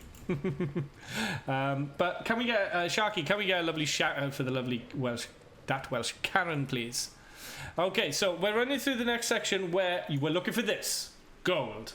If you see gold on the floor, you are leaving the Flare Jungle, which is awesome. You are leaving the Flare Jungle and you are going into Kurast Bazaar, and you meet this lovely gentleman, and he dies because I'm awesome. Okay, that's cool. So we are now going into the Kurast Bazaar, Lower Kurast, then Kurast Bazaar. Now you want to find the warp point here because in Lower Kurast you will find a lot of super chests. Now the super chests will be in some of the huts near the fires, so that's where you want to keep an eye out. There we go, got the warp point. Jobs are good then. She's also on our lovely Discord. She is indeed. So once I got the warp point, I will move on because I don't need to do the super chests. But it is a great place for you guys later in the game to try and pick up some nice runes, some charms, some jewels, amulets, rings, etc. So it's perfect for you guys. Being the devil, keeping silent. The silent killer, Sharky. I see how it is. I've got a few troublemakers, I can see. Now, most important thing, when you're in Kurast Bazaar, you want to be looking for this building. This building is vital for you to gain an extra 5 attribute points. Now, there are going to be a purple door in a tower like this. You need to be looking for the one that's facing down. Facing this way, call it south, call it southwest, whichever way you want to freaking call it. This is the building. It's called the Ruined Temple. It's got a character in there called Serena, who's got great XP, but also there's a tome in there that you need. So, hello people, you landed straight on me. How are you? Jesus Christ. Okay, now Serena's here. She's super fast, but she's super dead because I am too good. Because somehow I have managed to create a lot of XP. And there's the tome. Okay, so let's drink a few potions to make some space. There it is. And we have the tome. So we head back to town. Now that is a great place to build up your XP. So you can save an exit, you can put it on difficulties 3, 5, 7, 8, whichever you feel comfortable doing to boost your XP up. Now I'm at the point where my XP is high enough. I am currently level 24 going into 25 and I'm not even in Act 4 yet, but that means I can rush Act 4 and just go kill Diablo as quick as I can. You take the black book to this guy. He then gives you 5 free points. And what do we always say? Vitality! Vitality, vitality, fuchsia. Vitality, vitality, fuchsia. Yeah, that's just it. That's how it is. So, we have done all this. We can now pop out of this place and we can carry on with our journey. Now, I do like getting the warp points. I'm usually very OCD with getting warp points. I need to get them all, but for today's purposes, I'm very much going against the grain of myself. Now, we do need to go into the sewers. So what I'm hoping for is the sewers can be a bit of a pain in the backside. So I am going to find the warp point in this area. In the meantime, kill everything. The warp point tends to be on a raised plinth. So that's what you're looking for. And it's usually away from the edges as well. So it's kind of like off the edges. So it can be like in the center area here, like sitting there. No, it's a bit of water. So it could be up to the top here instead. I think that's just gonna be another tower. Yeah, so there we go. So that's another one. You can go in there. There's unique creatures going to be in there. There'll be a usually there'll be some nice chests. There might not be a super chest, but here we go. Got the warp point. Happy days. So same again. If you need XP, go into those towers. They are really, really worth doing. I'm going to go to the sewers where you need to pick up the heart. Now, the sewers is a pain in the ass. I really don't like it. Now, the best advice I can say with the sewers is go anti-clockwise. So instead of that way on the map, you're going this way on the map. And you're looking for an inlet. Now, the inlet will have it'll have a unique set of bats. Those bats are the ones that you need to look for, because nearby there will be a little like button for you to press. Stamina, thank you so much, that's perfect. There'll be a little button or lever that you pull. On the map, it will be like slightly like red around the lines. I didn't want to go up there, thank you. I want to go around. So is an inlet here, is this it? There it is. So you see on the map, there's a little thing here which is saying it's a lever and it's got a red outline. That is the item we're looking for. And there's the bats. So throw the fuchsia down underneath them. They die instantly because they suck.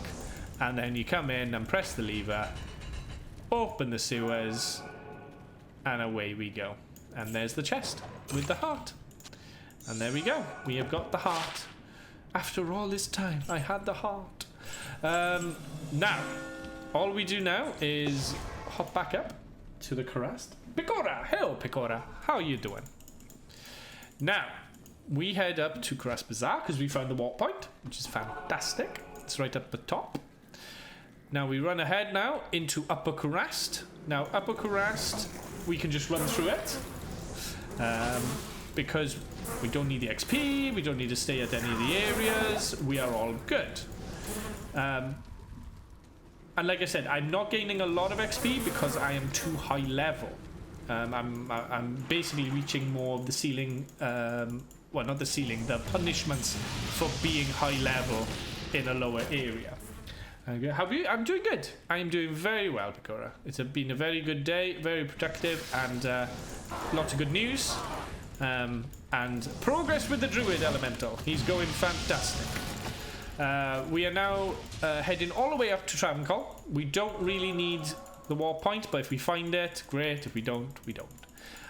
It ain't the end of the world, but we are looking for the steps, which should be up here somewhere. There they are. There's the steps. Okay. So, we are running up here. Now, there are two areas here that you can mine some XP again. There's one here, which is called the Disuned Reliquary. And then there's one over here, which is standing there. There it is, a Ruined Thing. So you could go in there. There's a unique, usually 1 to 2 unique sets in there. Good XP. Get yourself up to level 23. Maybe even push to 24 if you can. Getting ready for Act 4. Then, the most important part, Travancore. You want to come up here. Kill these bastards. He can teleport, yes, and he can die too. Now, warp point is always in here. Travancore is always exactly the same. It is never different. The map is exactly the same all of the time. Okay, so Travancore, we now have to deal with the council. Now, the council are a pain in the ass when it comes to your mercenary. These hydras will ruin you. And I am fighting these guys at level 5, which is not the best, I will admit. Probably not the best idea, but hey, alas. So we're just burning our way through these guys, and then we need to kill the Once again. the flail. There it is. So we got the flail, pop it there, and then we pop in all of them in there to get that flail. Now, switch it over to here. We don't need poison anymore. There we go. So drop that down, switch to the weapon, and hit the orb. And there we go. We are good to go. So that's the council destroyed. We now can head down into the lovely Durance of Hate. Now, Durance of Hate, level 1. All you want to do is go in a clockwise order around the wall. Same again, drop fire down whenever you come across creatures as best you can. Surprising, you'll high level up. Pop some stats in, and then new skills. We're going Fuchsia again. Fuchsia. All we're going for. Now, we basically go all the way around the edges. Try and avoid these bony boys because they're a pain in the ass. Thank you. And then when we get down to level 2, oh wow, I got a Siggins. Everybody drink. We got Siggins. 25 to defense, 30 to mana. Don't need Siggins. Siggins is a cool set, but if you can get full Siggins, it's kind of fun. You look quite cool as well. Set items. Not the best always, but okay, so same again. So we are currently level 25. So if we now get to Act 5, we will not be punished. XP will be at its maximum. We will be all good to go. So there should be a door here. Yeah, there is. Doing them. And then we're going up here. This should be the exit. Yeah, there it is. There's the exit. Okay, down to level 2. Okay, same again. All we want to do is we want to follow the way around clockwise.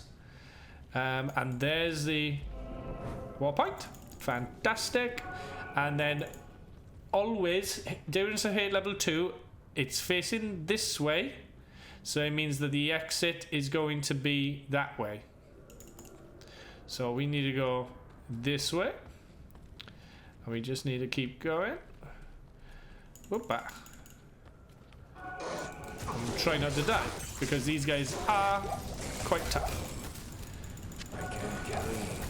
Can't carry anymore. Why not? Got too much. So we're literally just gonna run through, just hope for the best that we find everything. And then we're literally going to try and find the exit, and there it is. 8 level 3. We are now going to fight Mephisto. It's Mephisto time. So with Mephisto, we gotta get past his council again.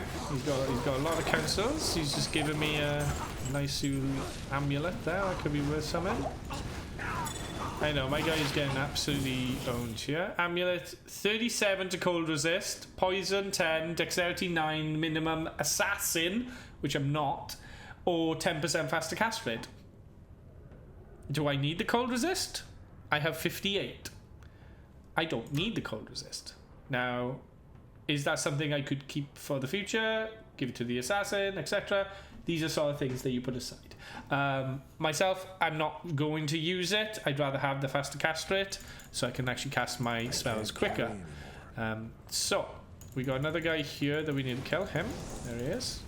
Try and kill these before Mephisto because they will heal him. He will try and heal. There we go. And now we can kill Mephisto. Hey Mephisto, how you doing, buddy? How you doing? How you doing? I see you. I am killing Mephisto at a higher level, which might have been a mistake. I am fighting him at level 7.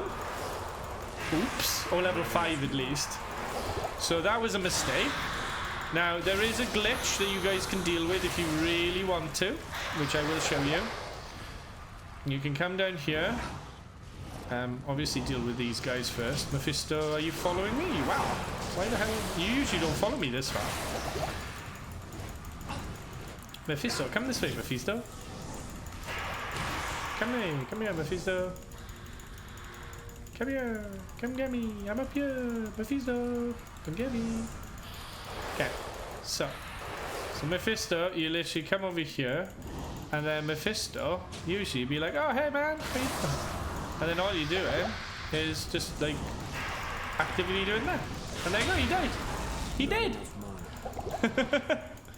He did. They get the soul stone, and they get lots of yellows, which suck. Why not? So he's burning me. Why not? Obviously, if you need items, pick them up, sell them, etc. But that's it. Congratulations! Clap, clap. You are the proud owners of an Act 3 completion. Done. Now then, we're in Act 4 now. Now this is where a teleport staff is handy. Obviously, you could get a teleport staff, and it would be really, really handy. I might even go back to Act 3 just to have a quick look. Maybe have a little shop for a little bit. 7 to life. Like, I like that 10 to poison over 4 seconds, but I'm not hitting anybody, so I'm not benefiting from that.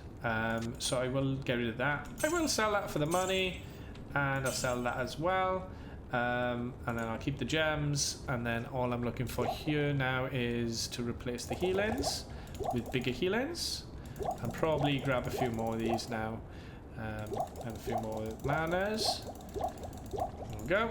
And then what we're gonna do, we don't need our guy.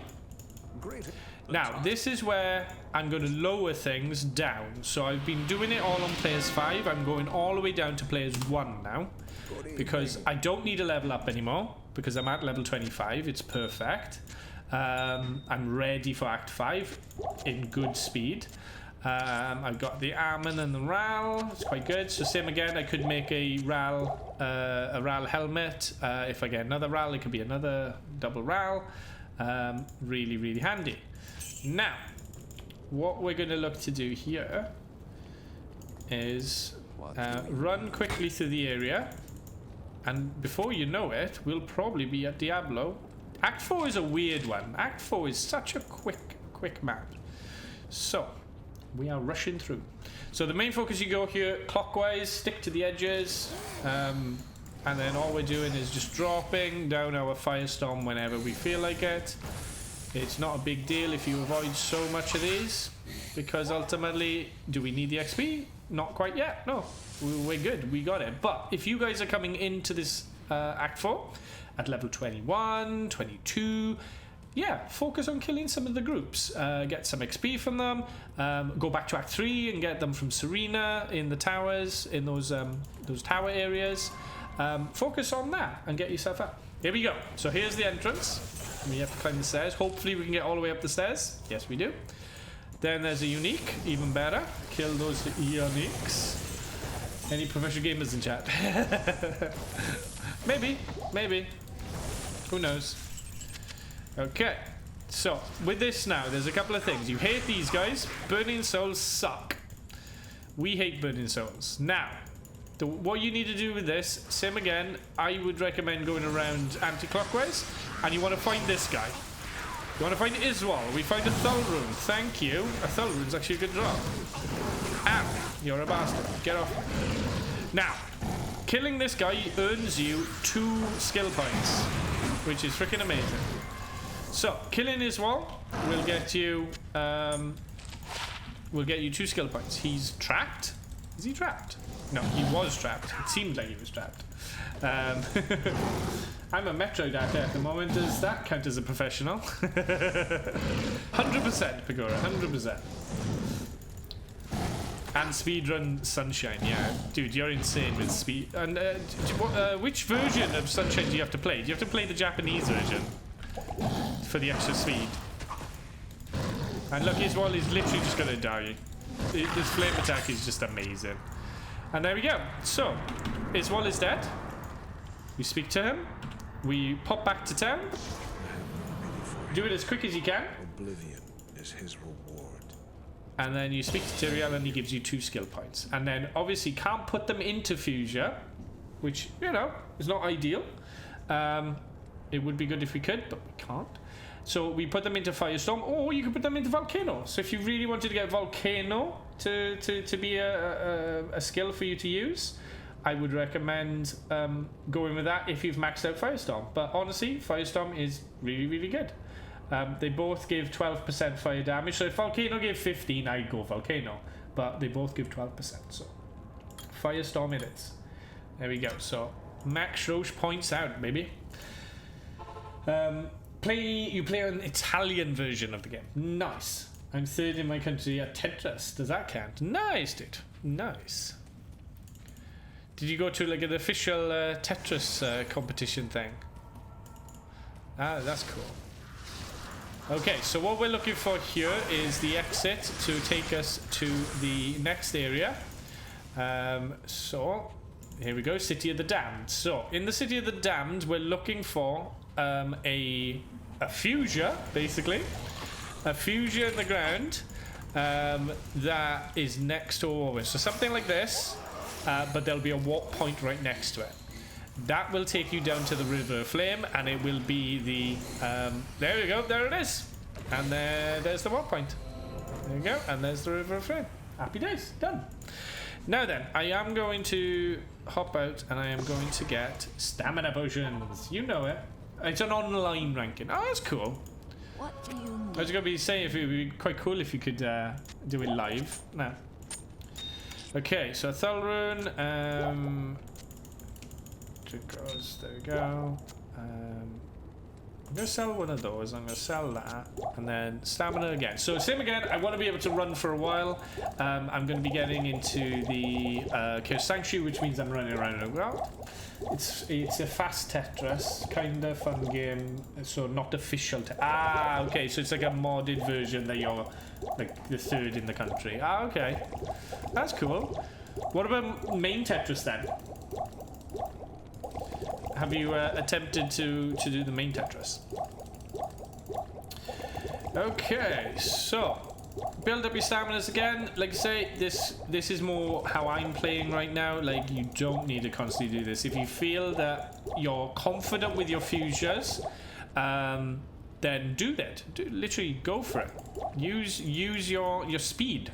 If you're comfortable with running around quickly and using fuser at the right time, do it, because you will get through the game at a nice pace, and you'll be ready then for Act 5. You'll be ready for the fight, the tougher fights. Same again, like I am playing this at players 1, so I'm not bothered by the XP I'm getting here. Now I could put it up to probably 3, put it up to 5, and I'd be getting a decent amount of XP. I'd be killing them at probably about the same pace.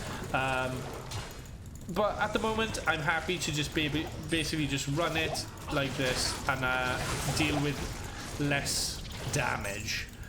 Because obviously, by putting more player count in, you are increasing their damage. Which obviously we're not going for right now. Now, this is probably taking us to Mephisto's. This is probably taking us to the Hellforge, which is where we need to go to destroy the Soulstone. I'm just gauging this at the moment. But it might just take me straight up. There it is. Oh, it's taking me straight up to the River of Fame, so there we go. So he will tell me to turn back and destroy the bloody thingy thing, you know, destroy it, blah. But I'm gonna be like, yeah, whatever, shut up. Halt!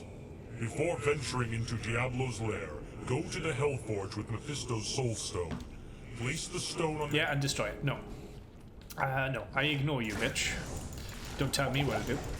So you saw there, I lost quite a lot of health. I lost quite a lot of health. Because these guys are actually quite tough. So, don't push yourself too hard when it comes to like new areas. Act 4 is a difficult area. It can become overwhelming very quickly. Using teleport is really handy to get around this map. So, like I said again, go back and get a teleport if you need it. But if not, just take your time. Take your time, use your fusions at the right time, Launch them nearby, launch them as a defense, launch them as you're running past or when they're chasing you. Just get the attacks out. There we go. So, exit. I'm gonna try. They're the tougher ones, the pit lords. They're the ones that are more immune to fire. They're the ones that are going to cause a bit more trouble. Now with those guys, they spit at you. So they spit corpses at you. So if they manage to eat a corpse, they will spit it at you at increased damage. So do watch out for those. They can be a bit troublesome. The only thing about this area is it kind of works like the stairs. They block you and it just causes just a pain in the ass sometimes. So you've got to be just a bit careful just to get your health out. These are annoying because they poison you. I've been poisoned literally all the way since the walk point. Another Ral rune, so same again. I could get another helmet. I could put Ral in there. I would be then immune to fire up to 60%, which would be amazing, especially going up against Diablo because he does have very fire-based skills. A lot of creatures in here tend to have a bit of fire, so yeah, kind of gauge it. That was a bad idea because I'm a knob. Read the shrines before clicking them, because you'll end up doing something like that at the worst time, where you literally have so little health that half health would ruin it. Okay. No, put them in my back, please. Okay, champions. So they're gonna be a pain in the ass. So same again. Just drop them down. It's because he's not moving. Because he's not moving, he's not getting hit by fusion. It takes ages to kill them otherwise. Ah, god damn it, move. Move. Oh my god. They bloody block so much. One thing about this place is teleport really does help a great deal. They block like anything. Like I said, use your rejuves. They are vital to keeping you alive. I haven't got many HPs, so I am going to go back to town. Pick up some HPs. It's a dangerous place. It is a very dangerous place. And all I can say is keep the rejuves as a backup. And do have a few healings with you. And then some manas. There we go. And just keep yourself topped up. There we go. So, now we're going up into... Where are we? Drop off the Thull rune. So we've literally got an Ammon, a Thull, and I think, was it Tal? And then what's the other one? We should be able to make a Spirit. What's it? Is it Tal, Ammon, Thull, and... Is it Ral? No, it's not Ral. Trying to remember which one it is, but yeah, to create Spirit, which is a 4-socketed like Spirit crystal sword, that sort of thing. Really good item to have. Okay, so into the Chaos Sanctuary we go again and carry on. Now, what's great about this area is there are a lot of creatures, so you can actually level up quite quickly, even on level 1, players 1, sorry.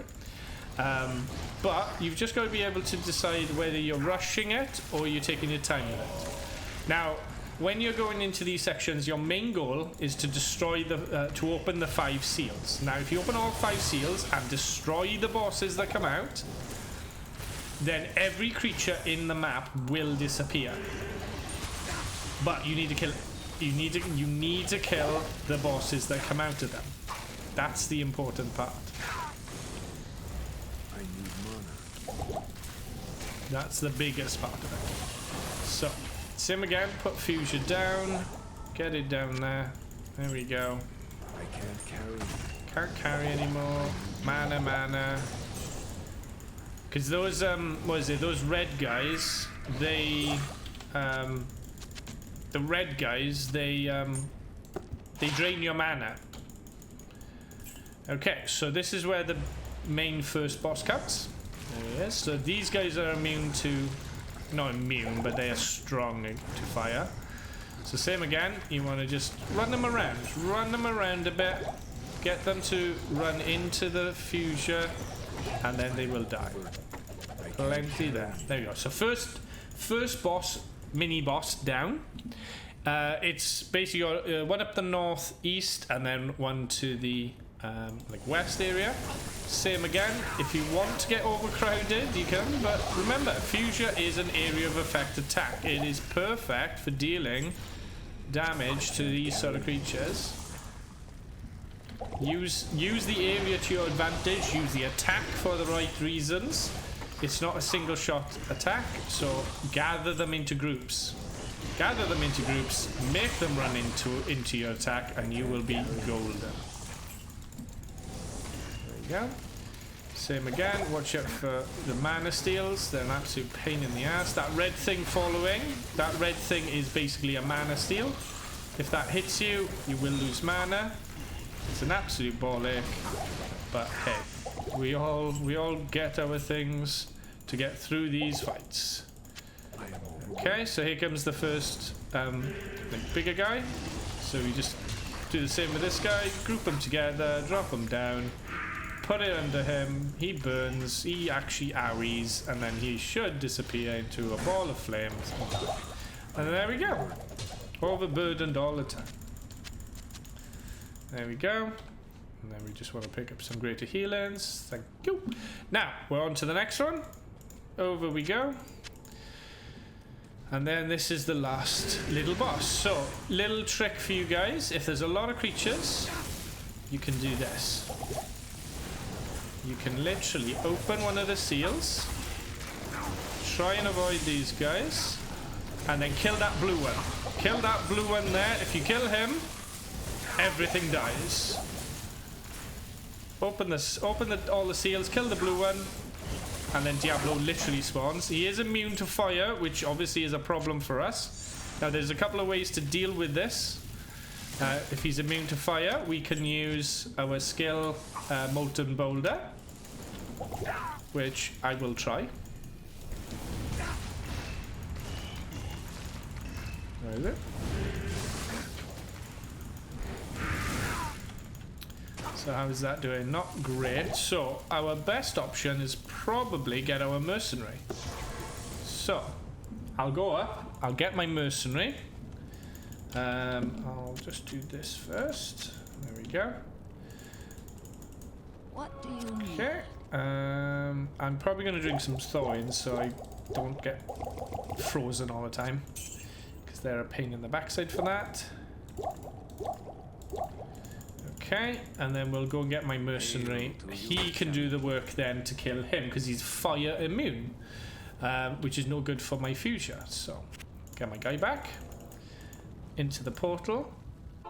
We'll kill the ones that are just going to annoy me.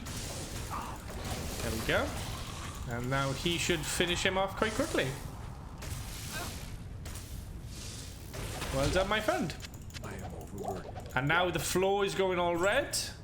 That means Diablo is coming. Here he comes. We did get a unique item as well. Got a flash him. Alright. So we literally just do this. He's just going to do that. He is going to wipe out my guy. My guy will die. There's just no avoiding it. Now, just same with this guy. All you want to do is just keep your distance. He's just going to just spinning merry-go-round, really.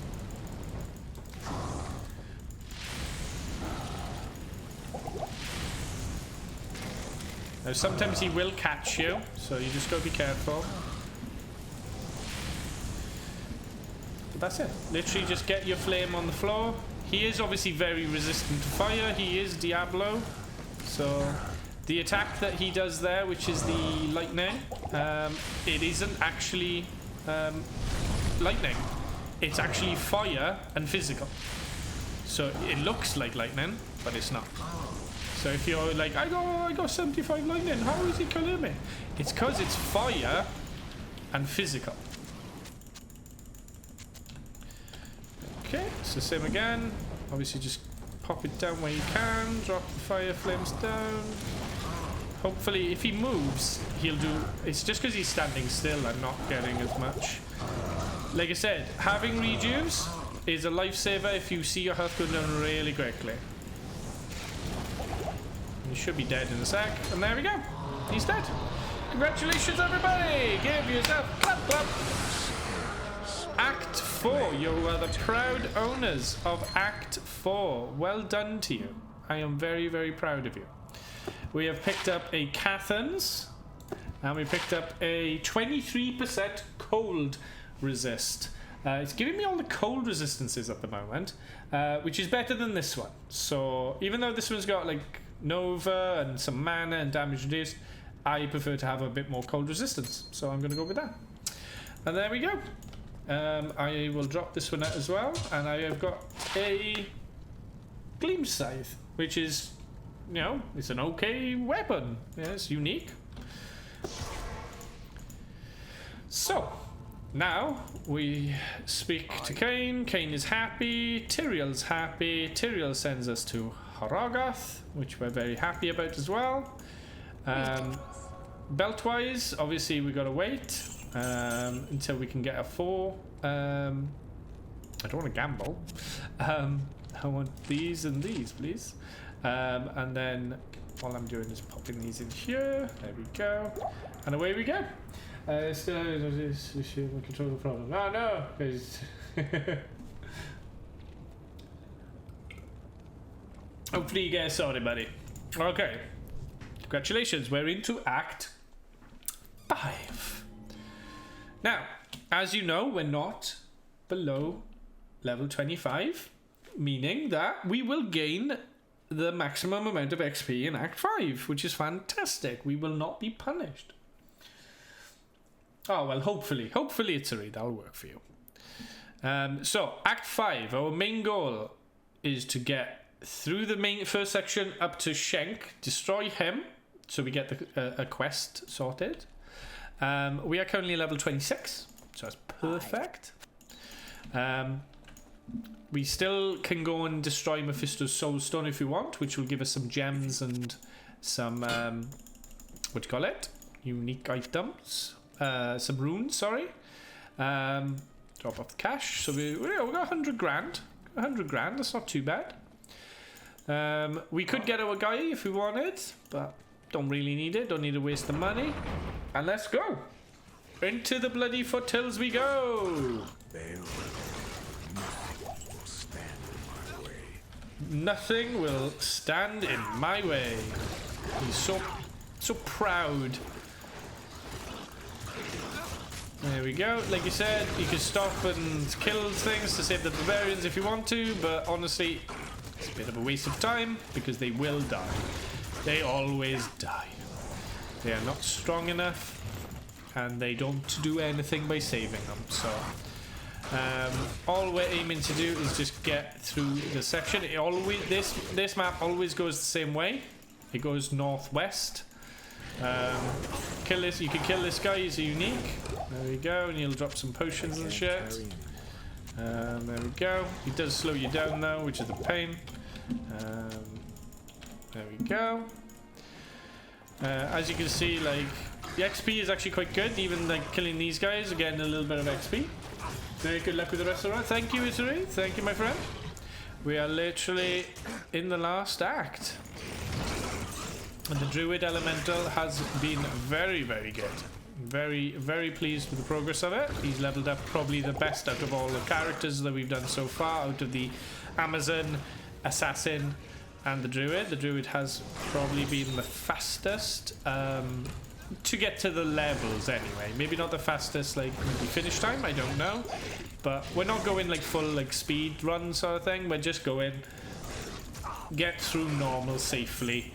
To be fair, he's the only one that's actually died. But that was me just being stupid. I wasn't paying attention. So he died. Alright, so there's the stairways up. We come back this way, and then we shank him up. We shank, basically. So you shank, he dies, and then that completes your first quest. which allows you to then get cheaper stuff, which is fantastic. And you get a socket quest. The catapults have been silenced. There we go. Catapults have been silent. Go back to Horogoth. We now get cheaper potions, and we get a socket quest. Now, the socket quest is super handy if you are looking to get the maximum sockets in an item. Now, with this, you want to make sure that you're getting the right item, so you can put the sockets in.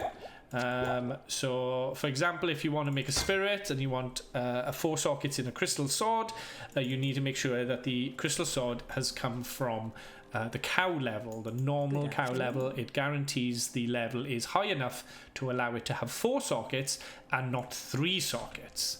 So super important to know that. Now, next section is the Frigid Highlands. This is another quest you will need to do. I recommend you doing it. Plus, killing this guy is a great guy to kill. Lots of XP from this guy if he runs in. There we go. Lots of XP off him. He'd be a good one to get. Now, this section is important because you have to save barbarians. Now, saving the barbarians will benefit you. Because if you save them, you will get yourself 3 runes. Now, these 3 runes are given to you, and they actually create a rune word straight away. So, the rune word is Ancient's Pledge, which sets you up perfectly for Nightmare, because it gives you such a resistance to all 4 of the elements that you can't say no to it.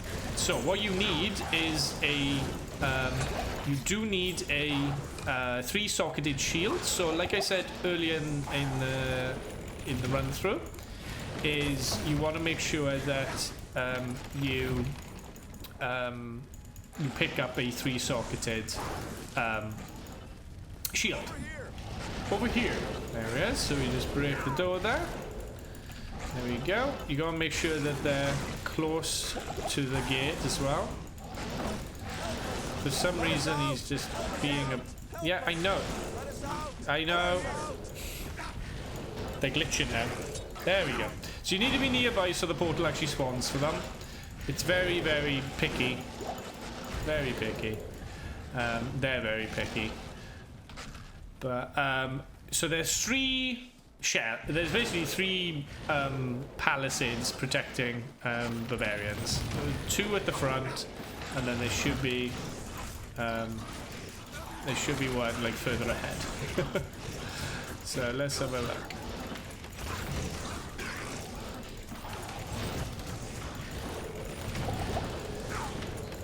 Okay, just trying to get through these doors. Thank you. Get my mana in, thank you.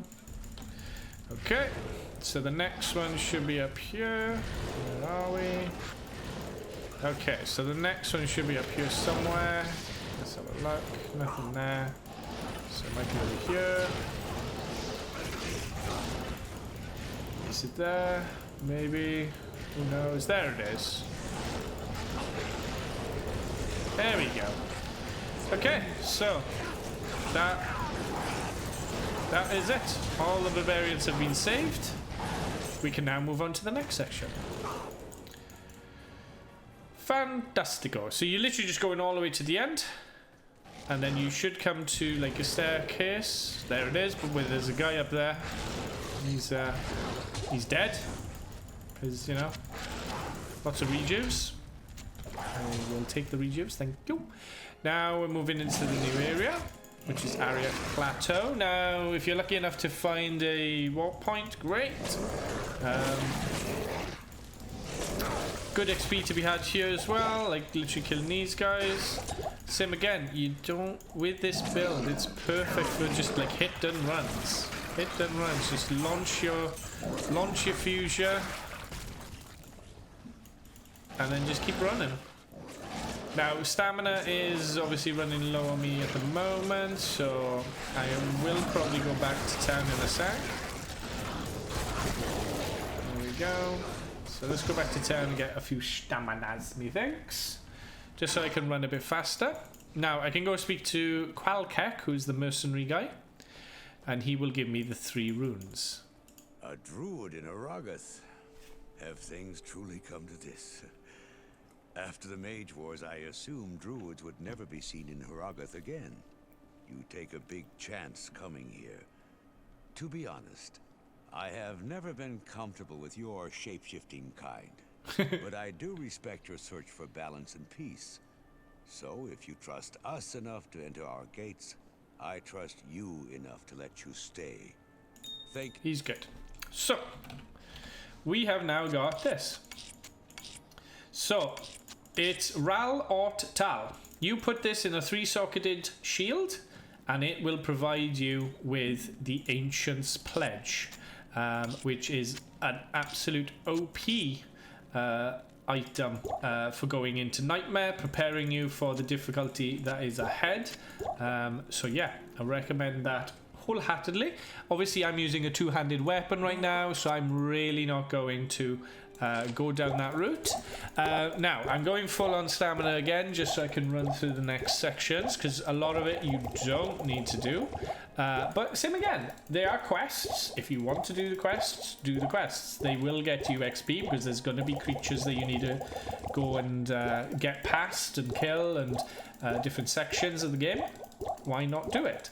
But with this playthrough, my main goal is to get you to kill Baal, and Baal will be dead. Now, so the next place we're going is the Crystalline Passage. Now, this is going to be at the end of Ariat Plateau, so it's going to be up this way.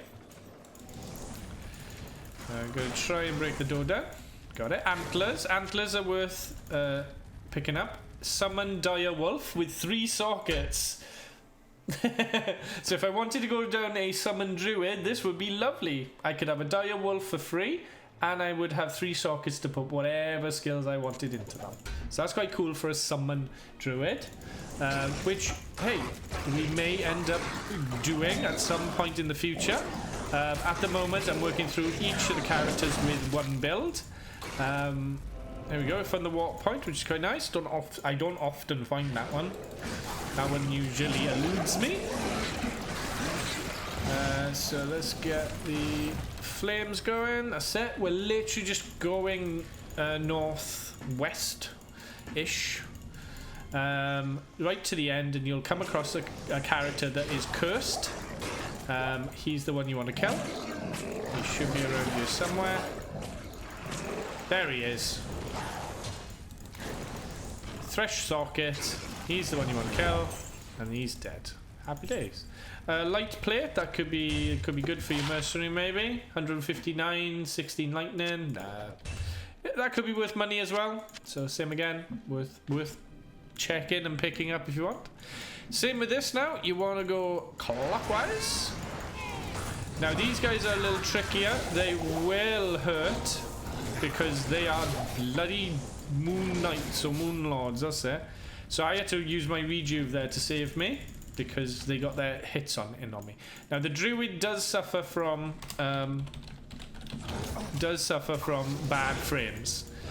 He is so bad at frames that when he goes into hit recovery, it's almost impossible to get out of it. It's just how the druid is. So even though he's got super strength when it comes to damage, doesn't mean he's strong at everything. So with this, just try and be careful when you're dealing with some of these guys, because they are tough.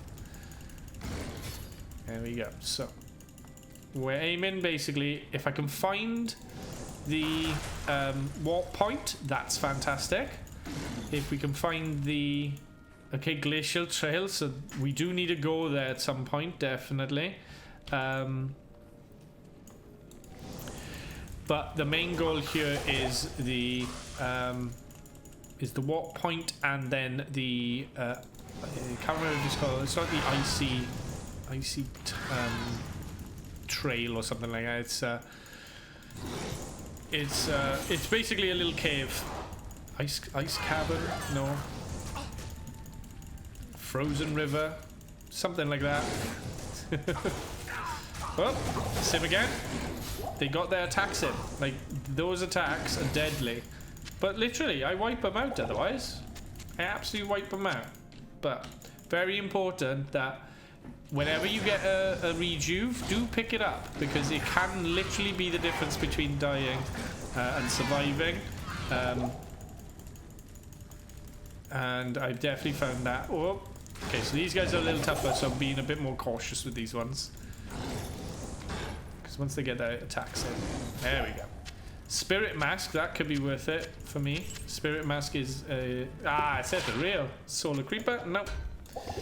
Okay, so that's the Frozen River. We need to go here. So I'm going to put a TP here. I need to go there to release Anya. Doing this quest is important because your reward is a permanent 10 to all resistances. Now that is vital before going into Nightmare to get as much resistances as you can. So if someone's offering you 10 in all resistances, take it. It is absolutely vital. Okay, so I'm literally just going to do a quick repair. Well, not a quick repair. I'm going to get some more healings and some more manas just to top up. Potions. Don't need keys. Some more healings. Some more manas. Don't want that. And some more staminas. Drink a few more staminas because I like running. Now, you could do this again. You could literally go with thawing potions, because if your resistance to cold is not amazing, having a few minutes of maximum cold resistance in an area where there are tons of creatures that have got that, why not? Hello. Why not? Take advantage of it. Okay, so back into the Crystalline Passage. We are now going to the Frozen River. Now, with the Frozen River, this is where a teleport would be very handy, because to teleport around here would save you tons of time. But there's a lot of XP to be gained. So, same again, you kind of got to weigh up. Is it worth getting the XP? Or is it worth getting to the area quickly? So I would say the XP is definitely worth it, because you're going to then level up much quicker. You're going to be able to be stronger. Your fusion is going to be so much stronger. Obviously, with having Leaf, that did give me a huge benefit already, because I'm benefiting from the +3 to fire skills. So I'm literally, it's like being 3 levels higher than I actually am, just because I've got a weapon that gives me +3. So it makes a big difference. So I recommend Leaf as a absolute must in the, especially your first time going through the game. But then when it comes to going into Nightmare, things start changing, because we may end up going down the route of the tornadoes and hurricane, which is the other elemental route. Now that route is more based around physical and cold rather than fire, and when you get into Nightmare, there are more creatures that are immune to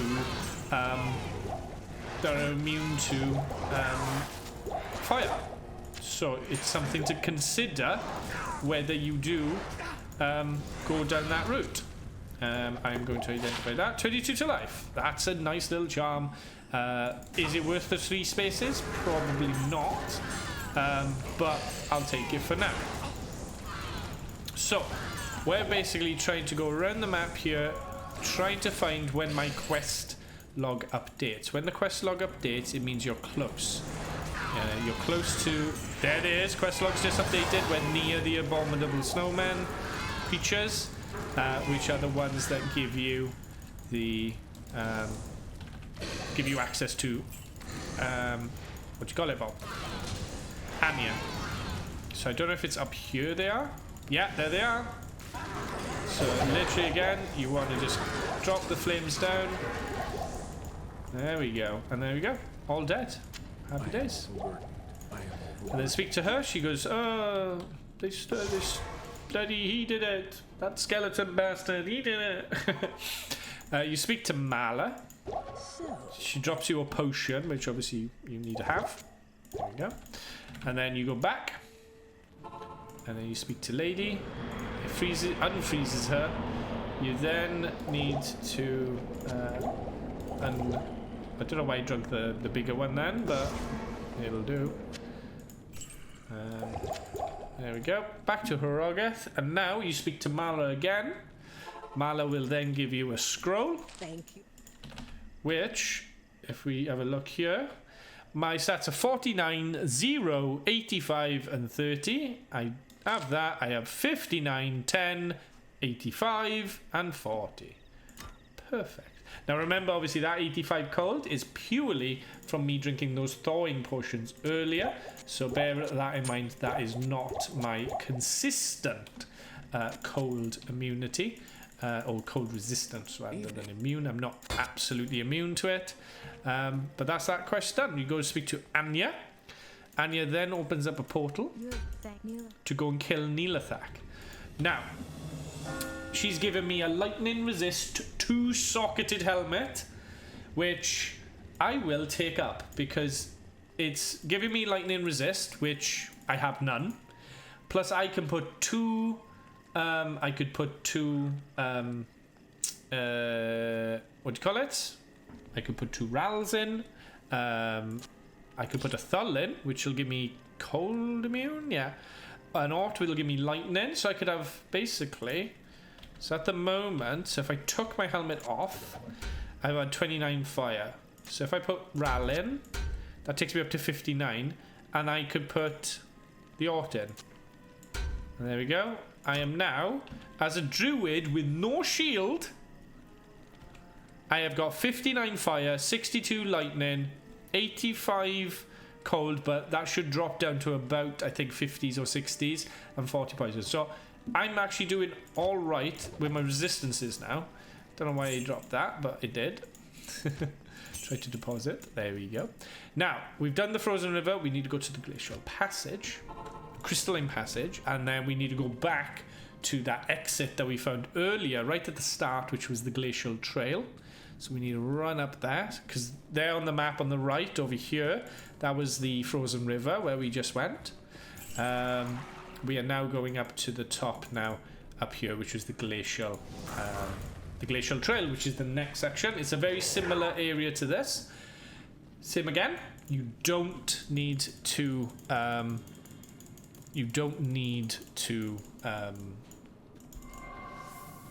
get the wall point here if you don't want to. You can literally just go straight through and try and find the exit to the next area. I'm going anti-clockwise with this at the moment. I usually do go clockwise, but just the way the layout there made me feel like anti-clockwise is the right way. I could be so wrong, and I'm literally going to go around the map like crazy. But luckily, my stamina is still okay. We found the warp point, so anti-clockwise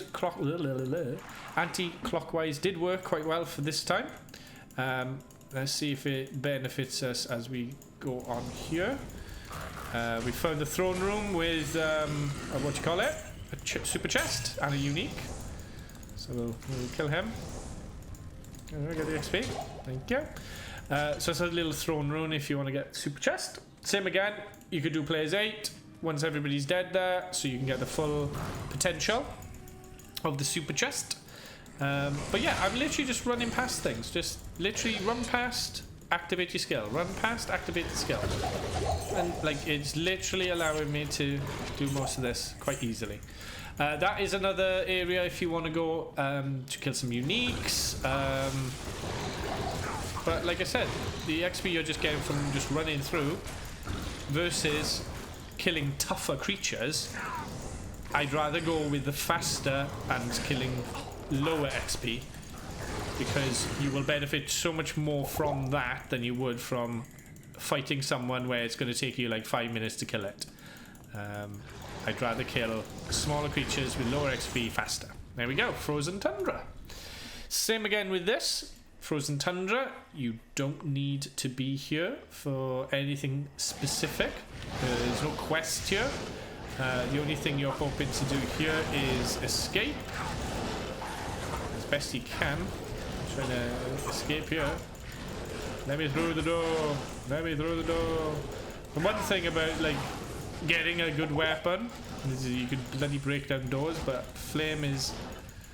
You could switch to like probably this. There we go. And then it... Did it? Oh, it's put there.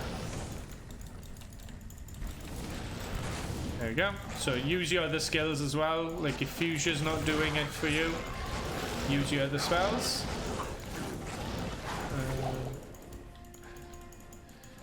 There we go. You can go in these portals. It'll take you to a super chest again.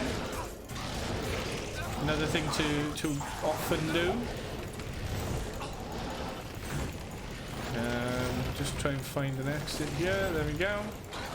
Just try and find the way out. Nice and easy.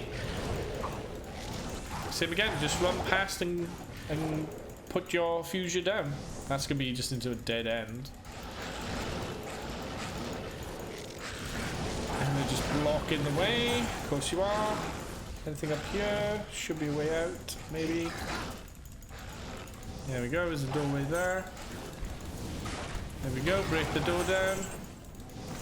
So I switched there between Fuchsia and Firestorm. Firestorm is a more direct attack, easier to break the doors than Fuchsia. And then there should be a unique group here, or a champion group. Most of the time it's unique. Evil Urns will usually summon a creature, like a unique or something.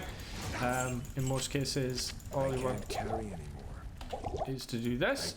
Now, there is a big benefit now where in the Ancients' Way is if you're concerned about the Ancients and how tough they are, at this point I wouldn't be concerned because we are very, very powerful.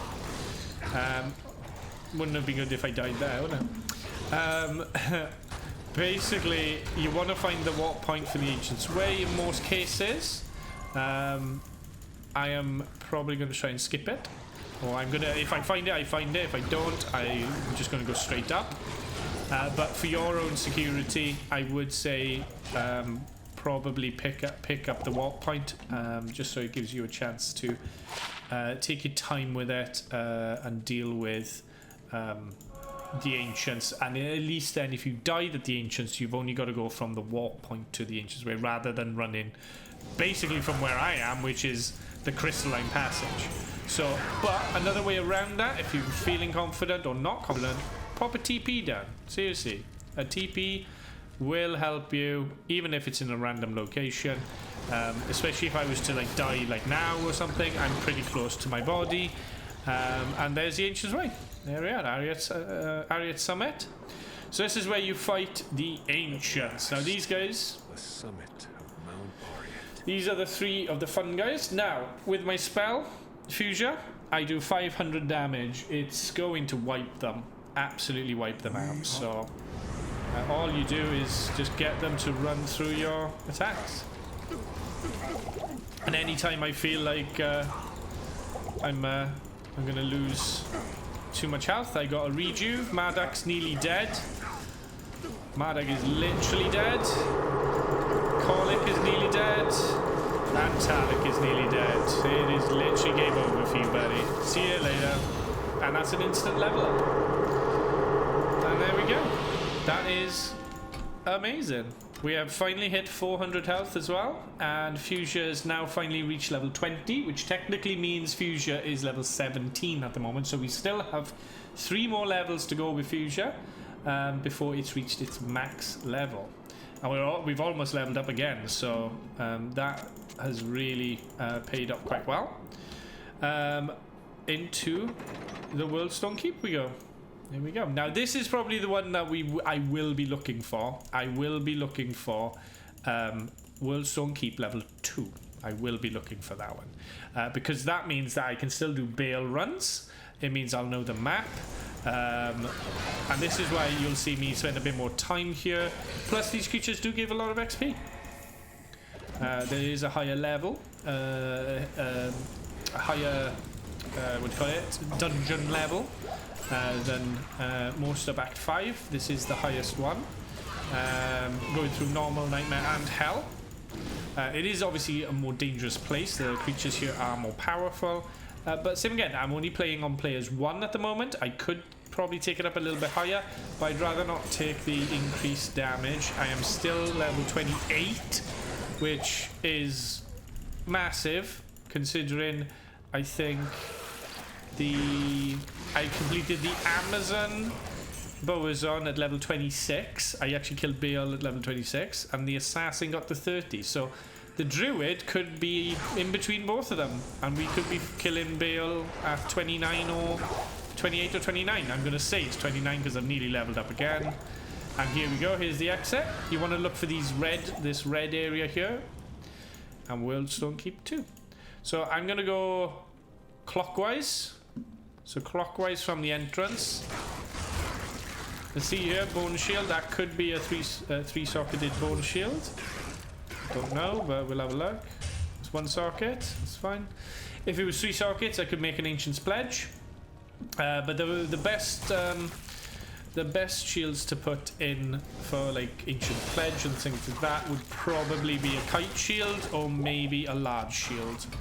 Those are the ones I'd probably put into. But as you can see, the build is so easy to follow with the skills you put in, because that's the one thing that I think people do struggle with when they're creating the characters, is wasting a point.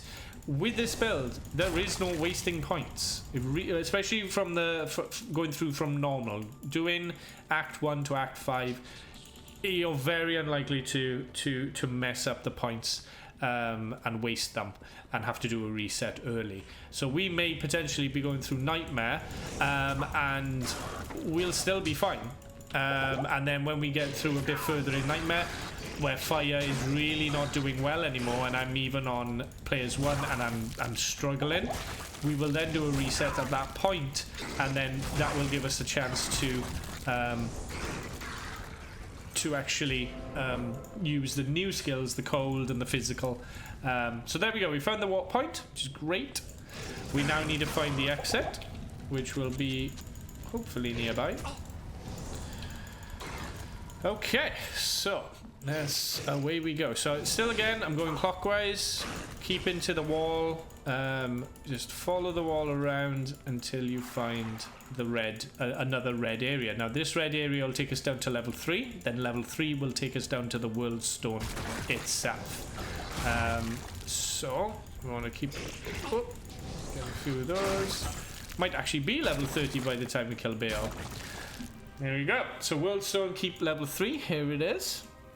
Okay, I'm going to go same again. I'm going to go clockwise. Now these guys, Death Lords, they are tough. Just like their counterparts we were fighting before, which were the Moon Lords. These guys have got the same ability, which basically puts you into hit recovery. And if they do that attack, it is a bollock. Absolute bollock. Okay, so that way didn't work, so I'm gonna have a quick look over this way just in case it's right next to me, because I hate it when it's right next to you. If the exit is like right next to you, I freaking hate when it does that. But it doesn't look like it's right next to me, so. But I've committed now. I've committed. Hey, we found it. I'm lucky I committed. And here's the throne room. Okay, so throne room. Cool tips for the throne room. All you need to do is kill the creatures that are in the actual throne room, which is through these doors. Anything that's inside here, as long as it's dead in here, anything outside does not count, and Baal will think and assume everybody is dead. And he will laugh. As soon as he laughs, that means it's done. Okay, so this guy, he is a pain in the ass because... So, we could do this. We could do this like this. This would probably... We could probably kill him like this. It's not the best way to kill him. But it does the job, see? It's because it's got the physical. It's got the physical. Go, just keep doing that attack. He should die in a sec. There we go, that should be it.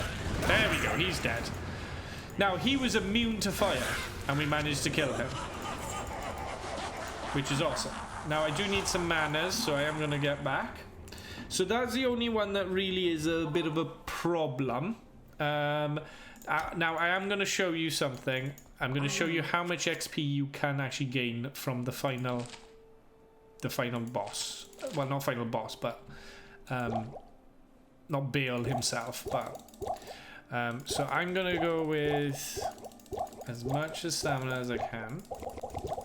Same again, you want to be able to run around a bit and not have to worry about walking. Because if you end up walking, it's just a pain in the backside. Alright, so now this is where we go.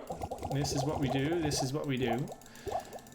There we go. That should be enough. And the rest is going to be mana. There we go. Alright, so back we go. So when we get to the group, the fifth group, we will up the difficulty to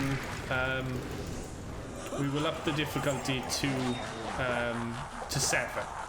We will go to players 7, but we won't go yet. Okay, so you can see these guys are just getting absolutely wasted, just absolutely destroyed. Now, it won't go until the Hydras go. Once the Hydras go, we will be good to go. There we go. So now we're into number 4, which is going to be the Venom Lords. Now these guys are resistant to fire quite a bit, so we just want to make sure that we can just get a few flames down. Same again, he literally wiped out his army like crazy. Now he is there, and then we're going to put it up to players 7. Come on, there we go. So here we go, players 7. Now this is going to be tough. The creatures are going to be actually quite difficult to deal with, but look at the XP. That's what we're looking at here. So we're going to do a lot of running around, a lot of dodging. It does sound like basically it's a car, but look at watch the XP as they start to die. Go watch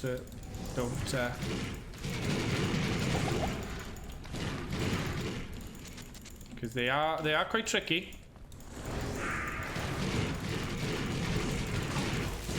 They are quite strong. But if we can get enough fires off on them. Now you don't have to do this. I'm just doing this out of just look at the XP sort of situation. So some of them are getting there. Some of them are half. Some of them are half health. So XP is just at the mark there. Just at the mark there.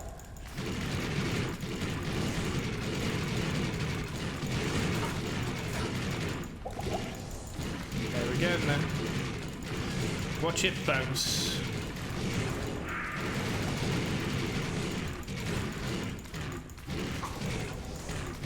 There we go. One of them's about to go. Whoa, look at that XP! Look at it jump! I just leveled up. That XP jump, guys, is huge. Huge XP jump. Let's get another XP jump. So right at the start there, that gives you a good gauge, and there's 4 creatures to kill. 4 creatures to kill. Okay, I need to get my healings back in. Get my potions. I just dropped my gloves. Don't know why I did that. So I'll get my gloves back. Can I get my gloves back? Where are they? Thank you. Charge both gloves, please. Thank you. Okay. So there's literally 3 left.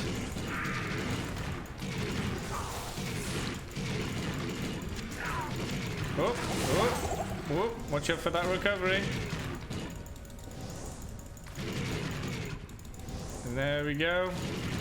So, you could always do this. Bloody get it. Okay, so we got 2 guys left now.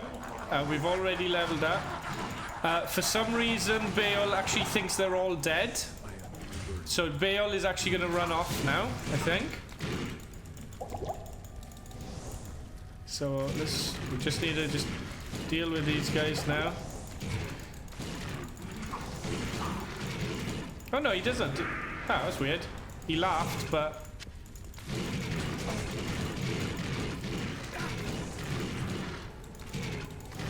There we go.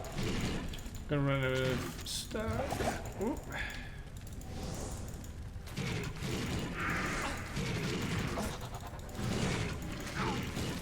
There we go. Just hopefully just get a few hits in. Hit a few more hits in. No worries, Sly.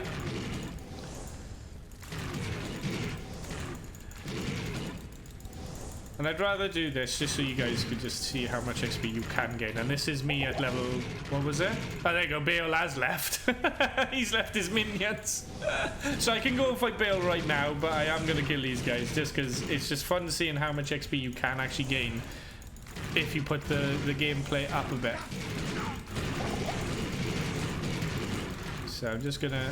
I'm going to just try and tank a little bit. There we go. So just try and run around in smaller circles. There we go. And look at that XP. Look at that XP. Jesus, that is huge amounts of XP. So, we leveled up an entire level from more or less like here to there, plus then from here to there, just by killing those guys. Now, we are going to fight Baal, obviously, at players 1. Good afternoon. We do not need to make it any harder than we need to. Now, the only problem I got now is I want to obviously get these sorted. So I want to get plenty of mana because mana is my main thing. There we go, and a few more heals. There we go. Now, I could get my guy if I wanted, but we're not going to go with that. We're going to fight it, and we're going to do it. So, good luck, everybody. Let's do this. Let's kill Baal. Now, I'm going to put a TP down here. It's always handy to do so. I do recommend it. And all we're going to do is what we've been doing all along. We've been throwing Fuchsia down, and we've been causing him mayhem. And then basically just get him to just deal with that. Deal with that, bitch.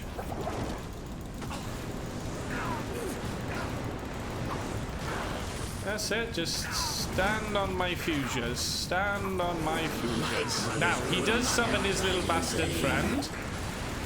His twin. And a little trick for getting rid of him is run back to your portal, because it's far away. It's far enough away for you to then pop back in. And his twin should have disappeared, unless he then laughs again and summons him again. And sometimes it happens, and it just makes the game go on a bit longer. But there he is. So you've only got to deal with him.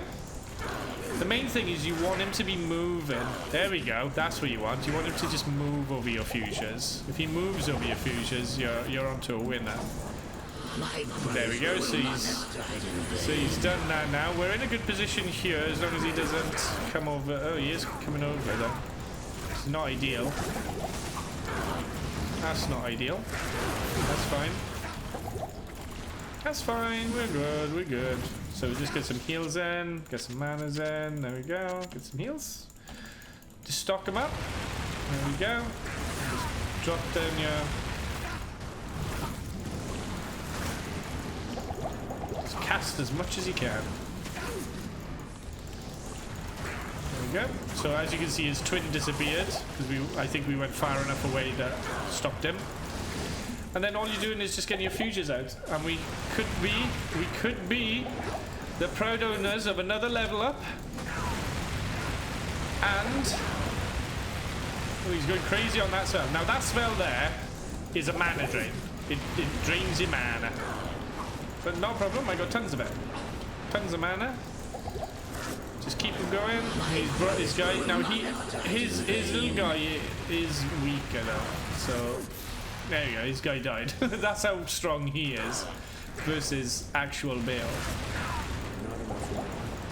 Not enough mana. Well, I'm trying. Just want him to get away from me. Jody! Welcome to the stream. Welcome, welcome. We are in the final stages of the guide. And we are going to be destroying Baal. He is going down big time. Hope you had a good stream, buddy. Sly, can we get a lovely shout out for the lovely Jody, please? And let's finish this off. And let's complete the guide for YouTubes. For the beautiful people over YouTubes. Come on. Come on, Baal. Burn, burn, Baal. And we are a proud owner of an Act 5 completion. We have done it. All done. Congratulations. Everybody give yourself the clap. The clap, clap, clap, clap. You've done it. Well done, everybody. I'm so proud of you. Yet again, we have leveled up. Again, we are level 31. We have got max. We have maxed out Fuchsia, which is amazing. We do 683 to 711 damage. It is mwah, beautiful. And Baal gave us a unique wand of all items. You beautiful. Mr. Hydro Blowback, thank you very much for that follow. So let's identify this before we finish. Let's see, this glorious wand is the Torch of Iroh. Oh, it's a beautiful weapon. Fantastic. Beautiful. We can add that to our glorious list of unique items. Fantastic. And then the armor is an alright armor. It'll be worth some money. So, thank you all so much. We have done it. We have completed our Druid Elemental all the way through Acts 1 to 5 and defeated Baal. Well done, everybody. If you enjoyed this episode of our playthrough, please click that like button, and if the feeling takes you, click that subscribe button as well. Thank you so much, YouTube, and you lovely guys over on Twitch, and I will see you in the next guide, which we will be voting on in the Discord in the next couple of days. So who is going to be the next guide? Who knows? But I'll see you all in the next one. Bye, YouTube!